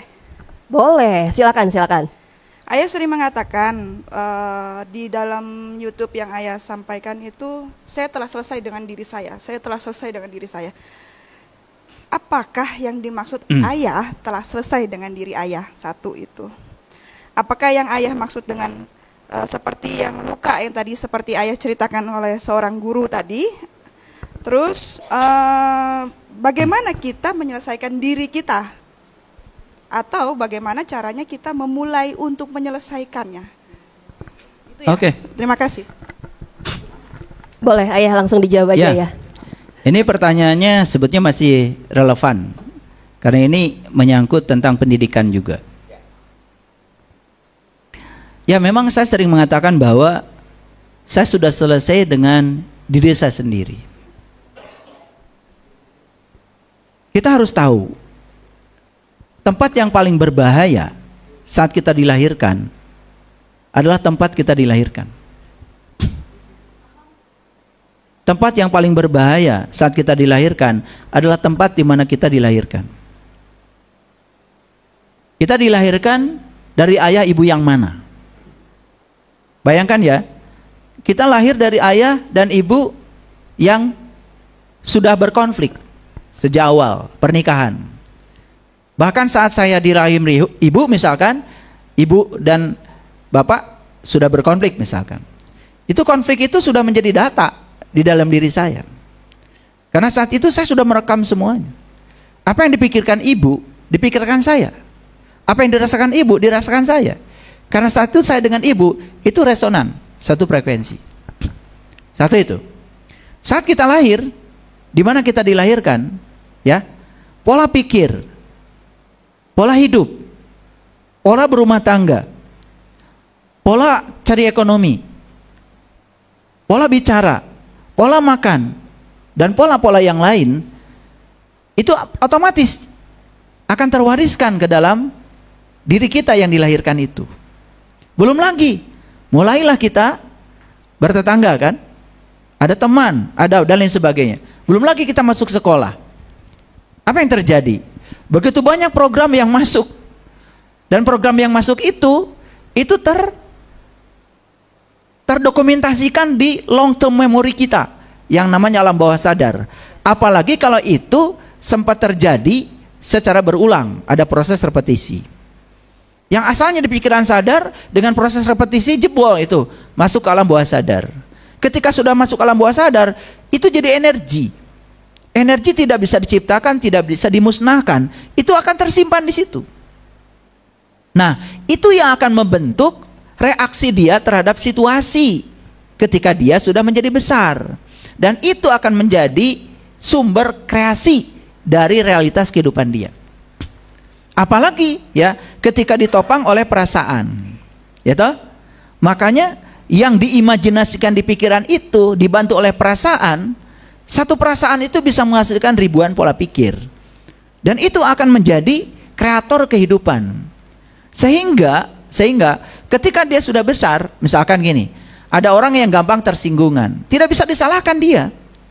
Karena itu bergantung kepada program yang masuk di otak dia. Nah, ketika dia tidak bisa menyelesaikan semua yang ada di dalam dirinya itu, baik itu luka, kehilangan, kegagalan, penghakiman, apapun yang pernah diinputkan ke dalam dirinya, itu akan terus-menerus ada. Dan itu akan kelihatan saat dia mendapatkan stimulus, sehingga dia akan bereaksi sebagaimana kejadian yang dulu pernah terjadi pada dirinya. Nah, ketika itu dibiarkan, itu namanya kita belum selesai dengan diri kita sendiri. Nah, makanya kita harus mendetoks diri. Saya sebelum membantu orang lain untuk didetoks, ya, kemarin saya membuat detoks ya di Ciwidey khusus. Lalu ada yang sharing pada saya, alhamdulillah setelah detoks itu saya merasa lebih lega. Saya seperti kembali ke titik nol. Ya alhamdulillah, walaupun tidak semua orang juga seperti itu. Tergantung dari kesediaan dia. Kalau dianya masih dibalut oleh ambisi ego, ya tidak bisa mengenolkan, sulit ya. Dia harus menyerahkan seutuhnya untuk didetoks. Walaupun pada saat proses detoks sebetulnya pembimbing hanya membantu untuk memuluskan energi itu supaya bertransformasi menjadi energi positif. Karena energi itu ya tidak bisa dihilangkan, tapi bisa diubah. Bisa diubah. Nah, itulah kewajiban seorang pembimbing. Jadi selesai dengan diri sendiri artinya ya kebahagiaan kita sudah tidak bergantung kepada siapapun di luar diri. Yang kedua, sudah berhasil menjadi diri sendiri, sehingga kita tidak gampang terpengaruh oleh validasi yang dari luar. Nah, selama ini kan banyak orang yang menggadaikan dirinya sehingga dia menjadi berubah dengan apa kata orang tentang dirinya. Dia sangat bergantung pada validasi orang lain. Itu berarti belum selesai, masih harus bergantung pada orang lain. Jadi indikator kita sudah selesai dengan diri kita sendiri itu 5. Yang pertama, kita bisa safety terhadap harga diri kita. Gak bisa digadaikan harga diri itu. Tidak bisa dibeli dengan apapun. Tidak bisa dibeli oleh siapapun. Tidak bisa disogok. Itu ciri udah selesai. Yang kedua, ya, kesehatan diri. Saya tidak bisa di jam olahraga saya harus menerima tamu. Gak bisa. Kenapa? Mencintai diri sendiri itu bukan egois. Itu adalah penghormatan saya terhadap diri saya. Karena saya harus menghormati tubuh saya. Karena ini bukan milik saya. Ini titipan dari sang pemilik semesta. Kalau saya tidak menghormati tubuh ini, jangan salahkan pemilik semesta. Kalau tubuh ini sakit-sakitan, tidak energetik, karena kita sering mengorbankan kesehatan diri demi untuk uang, demi untuk undangan. Makanya saya tidak mau diatur oleh manajemen. Saya dulu punya manajemen. Jadi yang ngatur ceramah-ceramah saya, panggilan-panggilan itu yang sekarang manajemen saya bubarkan. Malah lama-kelamaan saya jadi manajemen. Saya seperti yang manajemen mau. Ya sekarang saya kalau mau tidur ya saya tidur. Gitu. Tidak bisa dibeli. Itu kesehatan. Yang ketiga, indikator selesai dengan diri sendiri, mimpi. Saya punya mimpi. Saya ingin hidup saya seperti apa. Dan saya tidak mau dibelokkan mimpi saya oleh siapapun. Jadi saya masa tegak lurus aja. Banyak orang yang nyenggol-nyenggol saya, ya, apalagi yang menghujat saya, ya saya biarkan aja. Ini mimpi saya. Saya punya mimpi. Dan saya tidak usah kemukakan mimpi saya seperti apa.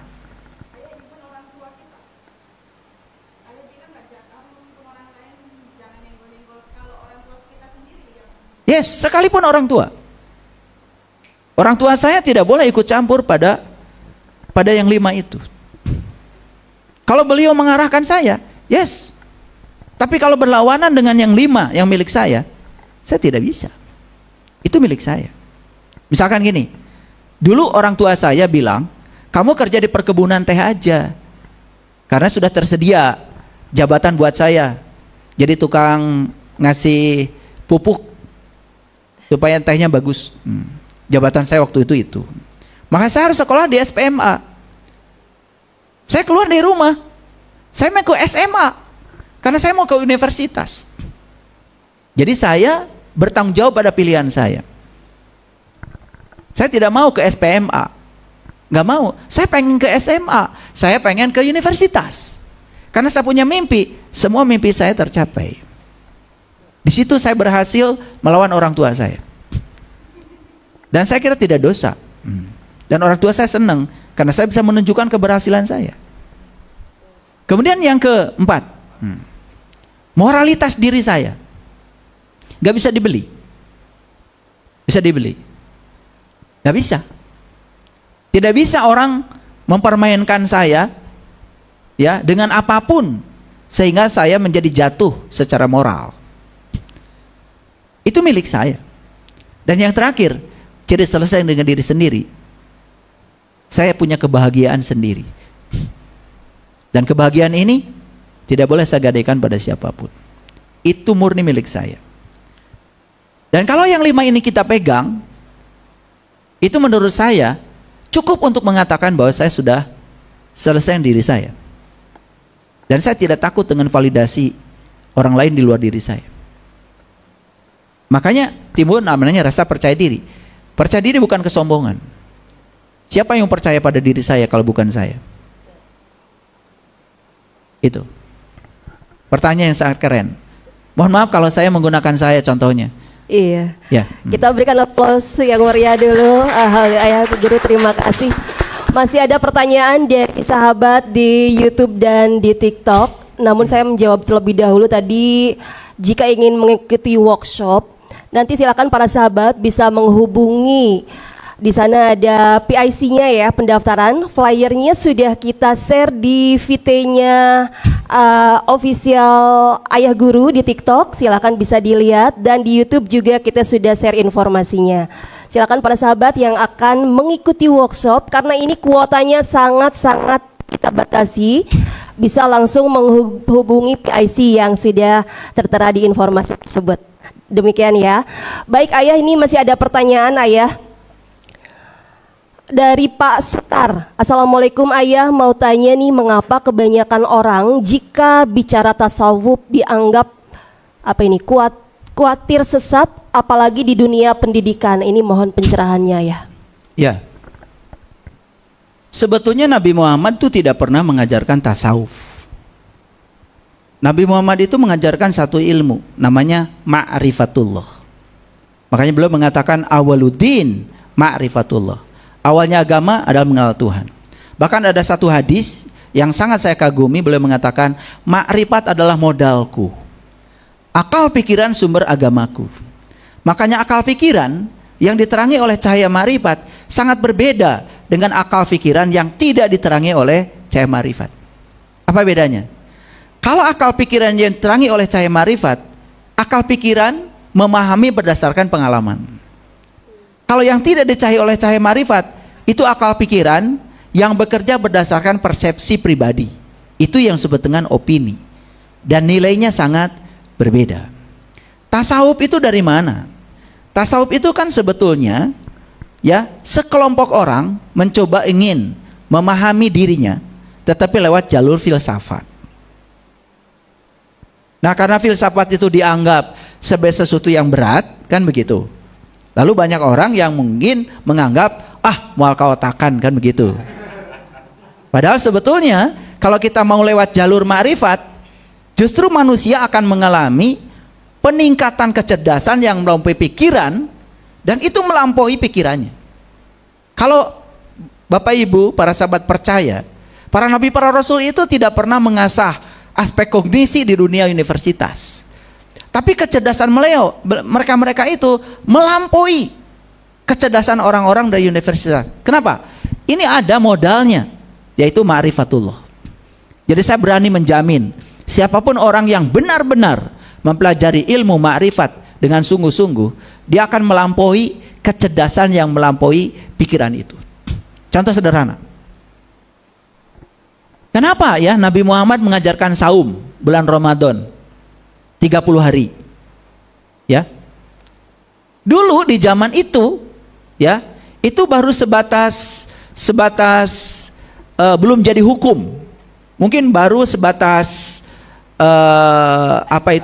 anjuran. Tetapi sekarang muncullah ilmuwan-ilmuwan yang menjelaskan betapa hebatnya puasa. Ya, contoh, Profesor Yasunori Ohsumi dari Jepang, pemenang hadiah Nobel, menjelaskan tentang teori autopagi.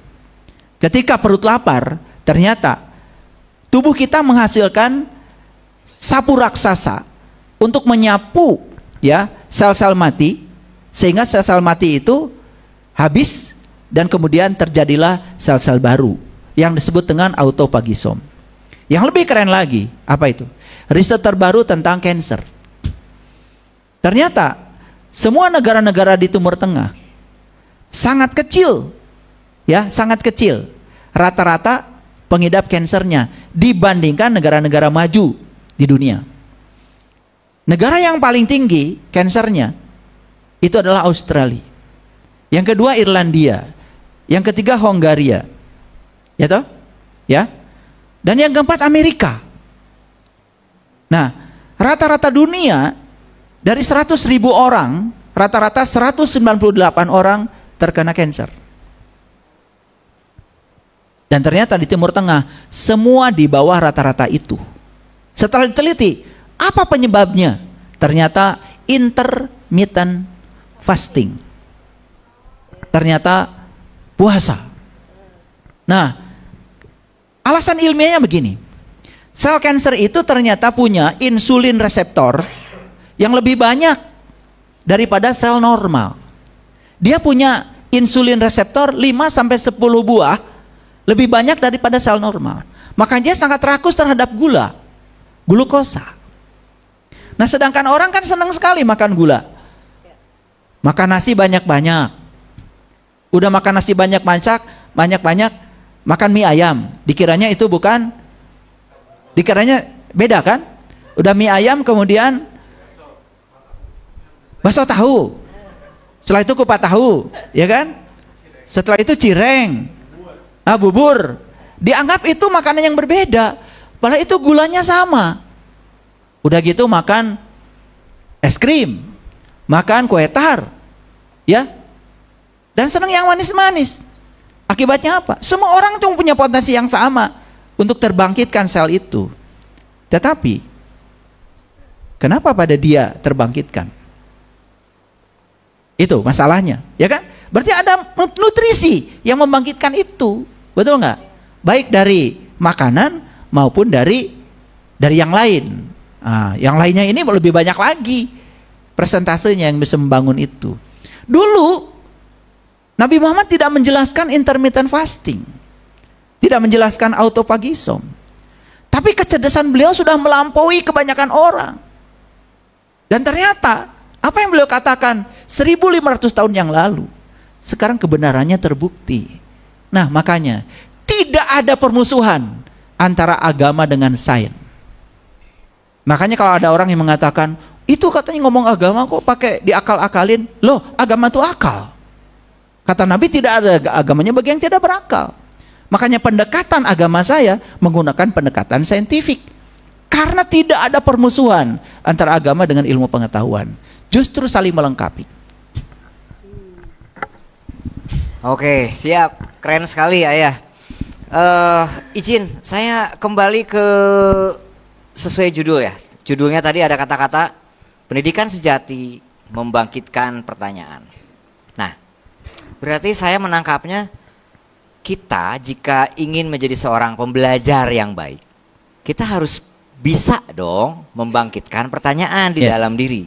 Yes. Entah mungkin itu tolong dijelasin aja sekalian ya. Apakah itu keluarnya dari otak, pikiran, apakah dari perasaan, apakah dari jiwa, dari emosi, atau dari mana itu pertanyaan. Nah, mungkin sekalian juga ya, bagaimana tips atau cara-cara biar seorang pembelajar, para siswa, para murid, terutama kita ini sesungguhnya menjadi murid-murid di dalam kehidupan ini, untuk bisa membangkitkan pertanyaan-pertanyaan yang ujung-ujungnya mendapatkan jawaban bermanfaat bagi diri sendiri.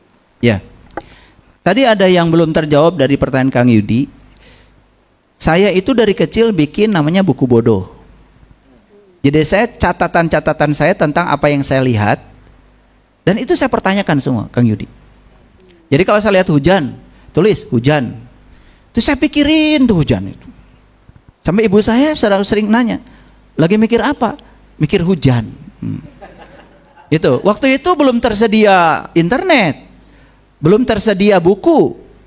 Lah saya waktu SMP buku IPA aja pinjamnya cuma 3 hari dan segera harus dikembalikan karena saya nggak bisa beli waktu itu.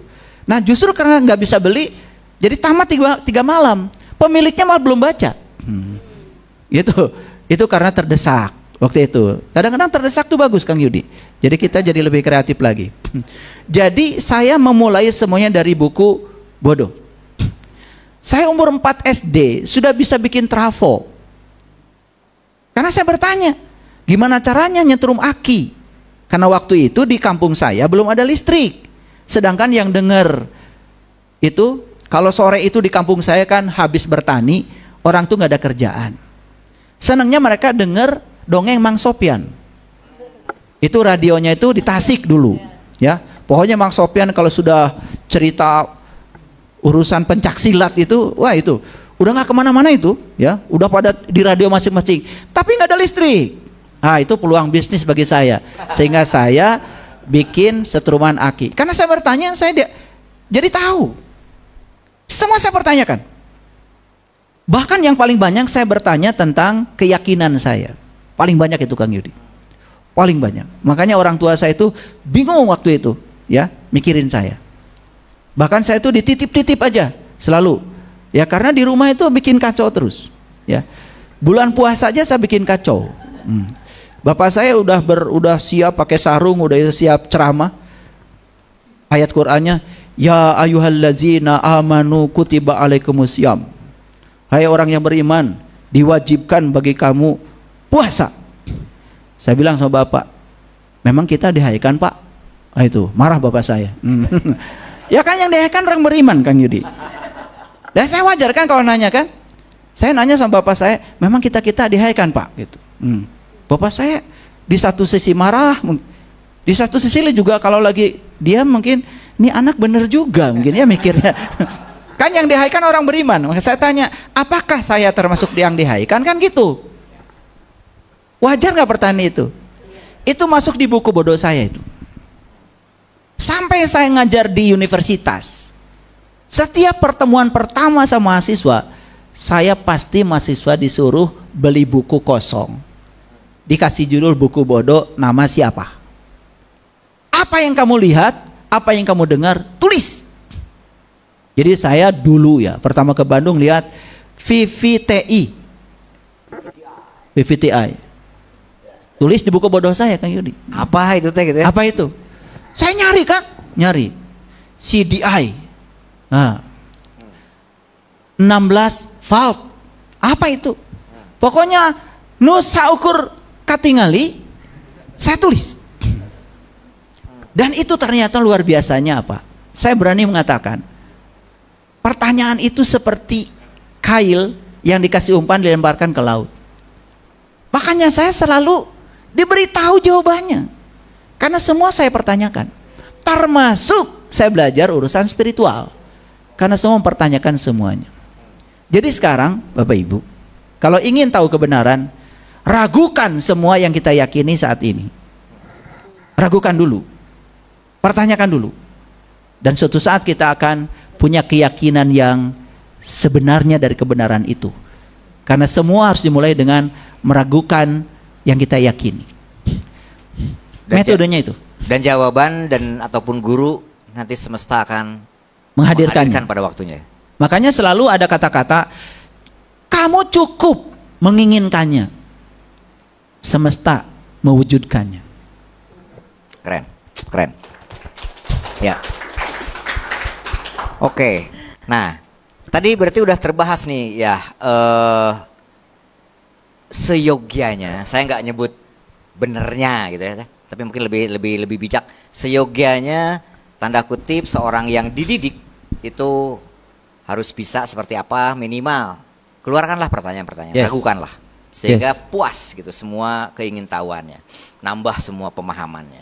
Di sisi lain sebagai pendidiknya pun setelah dirinya sendiri tanda kutip tercerahkan, dia harus punya strategi, punya cara agar bisa membantu sang murid menggapai sejatining dirinya harusnya jadi apa, kemudian dia menjadi mandiri. Nah, dua-duanya udah tercover tadi dari bahasannya ya.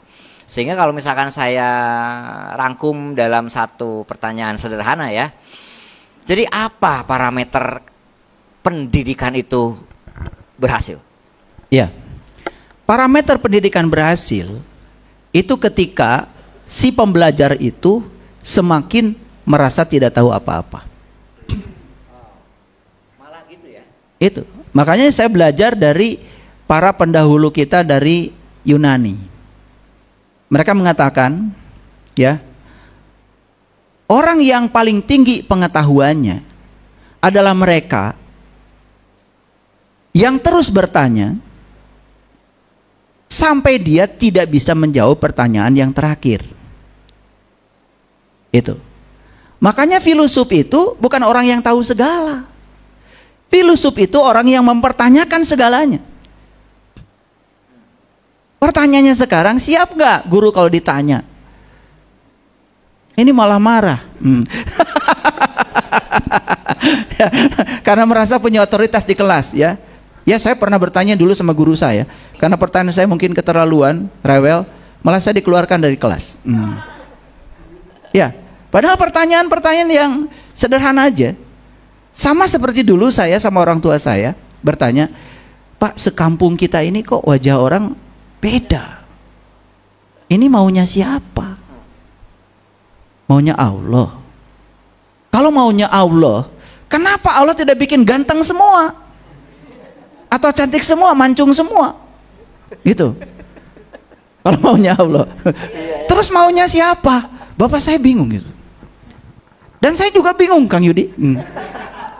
Saya itu setelah saya belajar sesuatu dari tradisi lain, mohon maaf ya, saya belajar tentang karma, saya belajar tentang reinkarnasi, saya baru tahu kenapa wajah kita berbeda. Dari situlah jawabannya. Dan untuk tahu itu saya pertahankan kesucian pertanyaan saya itu. Saya tidak mau menodai itu sebelum saya mendapatkan kepuasan. Dan kalau hari ini saya puas, itu pun belum tentu kebenaran mutlak. Tapi saya merasa itu sudah memuaskan pikiran saya untuk kesadaran saya saat ini. Yang gitu aja saya pertanyakan. Ya, gigi saya ini nggak rata. Saya pertanyakan juga. Kenapa gigi saya begini nggak rata? Kakak saya ada yang rata giginya. Kalau itu buatan Allah, berarti Allah itu sayang sama kakak saya, nggak sayang sama saya. Bisa begitu kan? Yang sangat berbahaya kalau dijawabnya sembarangan. Makanya saya selalu mengatakan, silahkan Bapak Ibu bertanya apapun dan jaga kesucian pertanyaan itu, kesuciannya. Tidak usah ternodai oleh jawaban instan saat ini. Tapi suatu saat Bapak Ibu akan menemukan kepuasan atas pertanyaan itu. Termasuk pertanyaan, siapa diri saya? Wah, berat ini. Yes ya, itu Betul, ya. legend question, pertanyaan legend para tanda kutip para pencari. Sesungguhnya pertanyaan wajib ya. Ya, pertanyaan wajib. Dan ini juga ada yang bertanya ya, bagaimana cara mengenal diri dengan utuh dan caranya seperti apa ya? Apa? Bagaimana cara mengenal diri secara utuh? Ya, Nyambung ya dengan tadi. Iya. Siapa saya? Ada apa dengan diri saya? Langsung ada yang bertanya. Bagaimana cara mengenalnya gitu ya? iya. Ilmu sejati yang diajarkan oleh para nabi, para rasul, para sunan, para wali, para mursid itu ya ilmu tentang diri. Jadi bahkan semua kitab suci itu sebetulnya di dalamnya itu ya pedoman untuk mengenal jati diri. Jadi bagaimana cara mengenal jati diri? Ya tentu saja ya kita harus menggunakan referensi yang pernah digunakan oleh para leluhur kita sampai mereka mengenal jati diri itu. Makanya kita harus memurnikan dulu pengetahuan-pengetahuan yang ada. Karena selama ini kan kita menganggap semua pengetahuan itu seolah-olah kebenaran. Betul nggak? Padahal sudah bercampur baur semuanya. Jadi apa yang disampaikan Allah pada Rasul, apa yang terjadi di saat itu dari tradisi, kan sekarang ini sudah bercampur baur. Oleh karena itu kita harus memurnikan kembali. Sebenarnya yang disampaikan Allah kepada para Rasul itu ilmu yang mana? Ilmu yang sedikit itu yang mana?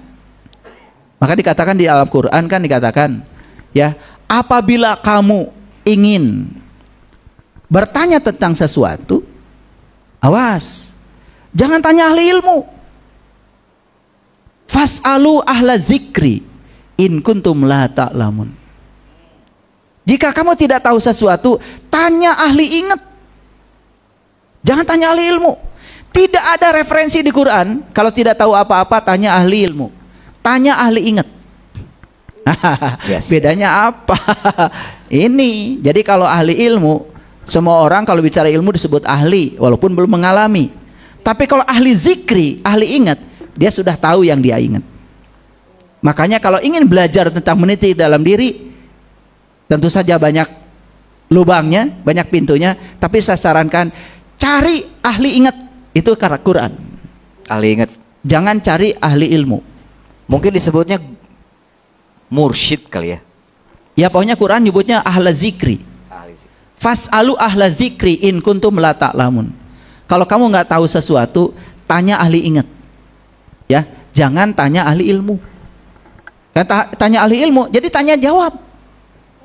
Dan dikiranya oleh masyarakat awam, kalau tanya jawab itu sedang membicarakan ilmu. Belum tentu. Malah bisa jadi jawaban yang dikemukakan itu adalah problem baru. Menimbulkan pertanyaan baru. Pertanyaan baru. Kalau tidak tuntas kan gitu. Makanya selama kita belajar apapun hanya dalam dimensi persepsi, tidak terkurung oleh azas ilmu, koherensi, korespondensi dan pragmatis, itu keluar dari situ, maka kita selamanya akan dinindak-bobokan oleh opini. Dan itu sangat berbahaya. Dan kalau kita menindak-bobokan opini, apalagi kita jadi sombong dengan opini, bahwa kita tidak mengalami apa-apa. Sama seperti orang baru tahu sifat Allah 20, baru tahu Asmaul Husna 99, padahal nggak tahu barangnya, kan bisa sombong. Ya begitulah. Kan begitu, ya, kira-kira begitu. Jadi pertanyaan dari YouTube tadi, gimana caranya? Pokoknya saya kasih PR pada yang bertanya, cari ahli ingat. Ingat apa? Ya ingat kepada yang wajib diingat. Fazkurullah zikran kasir. Ingatlah Allah dengan ingatan yang sebanyak-banyaknya. Ya. Cari ahli ingat. Itu aja.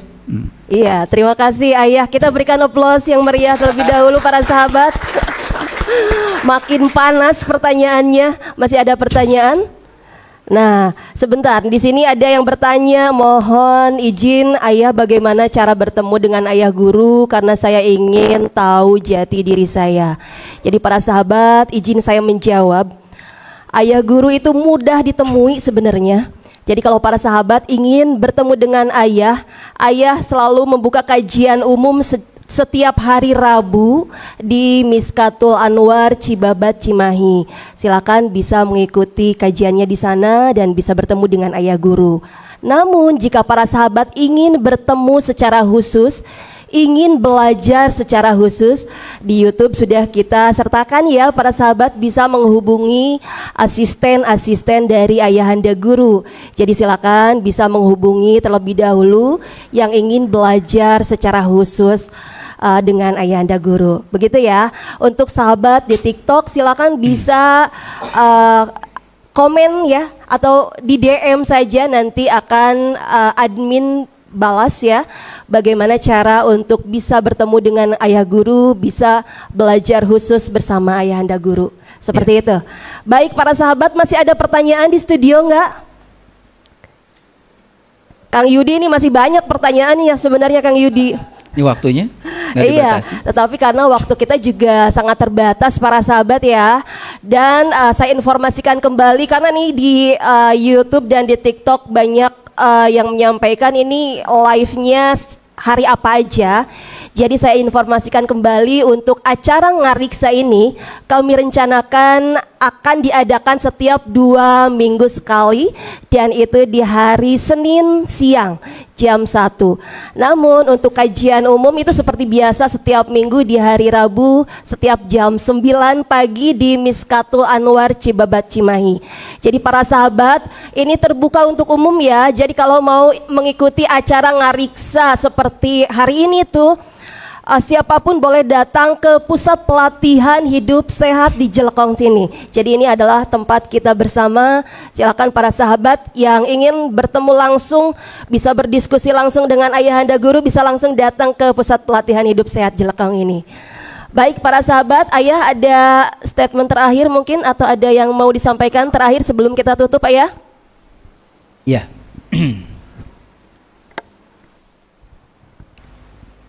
Pendidikan itu adalah upaya untuk melakukan proses perubahan. Jadi pendidikan itu adalah suatu transformasi. Karena manusia datang ke dunia ini, semuanya punya potensi. Dan setiap manusia datang ke dunia ini jenius. Dan dia akan kelihatan jeniusnya kalau dia berada di tempat yang tepat. Tugasnya dunia pendidikan itu adalah mengarahkan setiap individu supaya dia menemukan dia jenius di mana, sehingga dia punya masa depan yang cerah sesuai dengan kehendak semesta. Itu yang harus diperhatikan oleh dunia pendidikan. Jangan dunia pendidikan malah justru memaksa setiap individu harus seperti yang kurikulum mau, seperti yang guru mau, seperti yang sekolah mau, tetapi harus seperti yang Tuhan mau. Itu statement terakhir dari saya. Ada juga yang bertanya pada saya tadi di luar, kenapa ayah hari ini bajunya tidak seperti biasa? Ini saya pakai jaket kulit asli buatan Garut. Jadi saya ingin mengenalkan bahwa saya asli Garut, sampai jaketnya pun buatan Garut. Itu aja sebetulnya, nggak ada yang istimewa. Oh iya. Tapi ada tulisannya khusus ya ayah, ada Saiful Karimnya ya. Ini bisa diorder ayah? Bisa. Kalau mau order silahkan ke Teh Dewi aja. Oh iya. Tuh. Lumayan kan. Baik para sahabat, ada lagi Kang Yudi ada yang ditambahkan? Udah cukup, terima kasih ayah guru udah hadir memberikan istilahnya apa ya, insight baru yang dari sisi baru. Berbeda terkait pendidikan. Karena pendidikan selama ini ya sederhana yang ada di kepala saya setidaknya, sekolah, kampus, guru, murid, pinter, bodoh, sesederhana itu. Ternyata wow, ternyata semua semesta ini dimanapun kita berada, dimana kita masih mau menggunakan akal, pikiran dan perasaan, pendidikan itu berjalan. Betul. Ternyata begitu ya. Ya keren ayah, atur nuhun pisan, atur nuhun pisan. Baik, terima kasih ayah guru, terima kasih Kang Yudi, terima kasih para sahabat, dan terima kasih semua para sahabat yang mengikuti live TikTok dan YouTube. Saya Dwi Suci mohon pamit undur diri. Terima kasih. Assalamualaikum warahmatullahi wabarakatuh.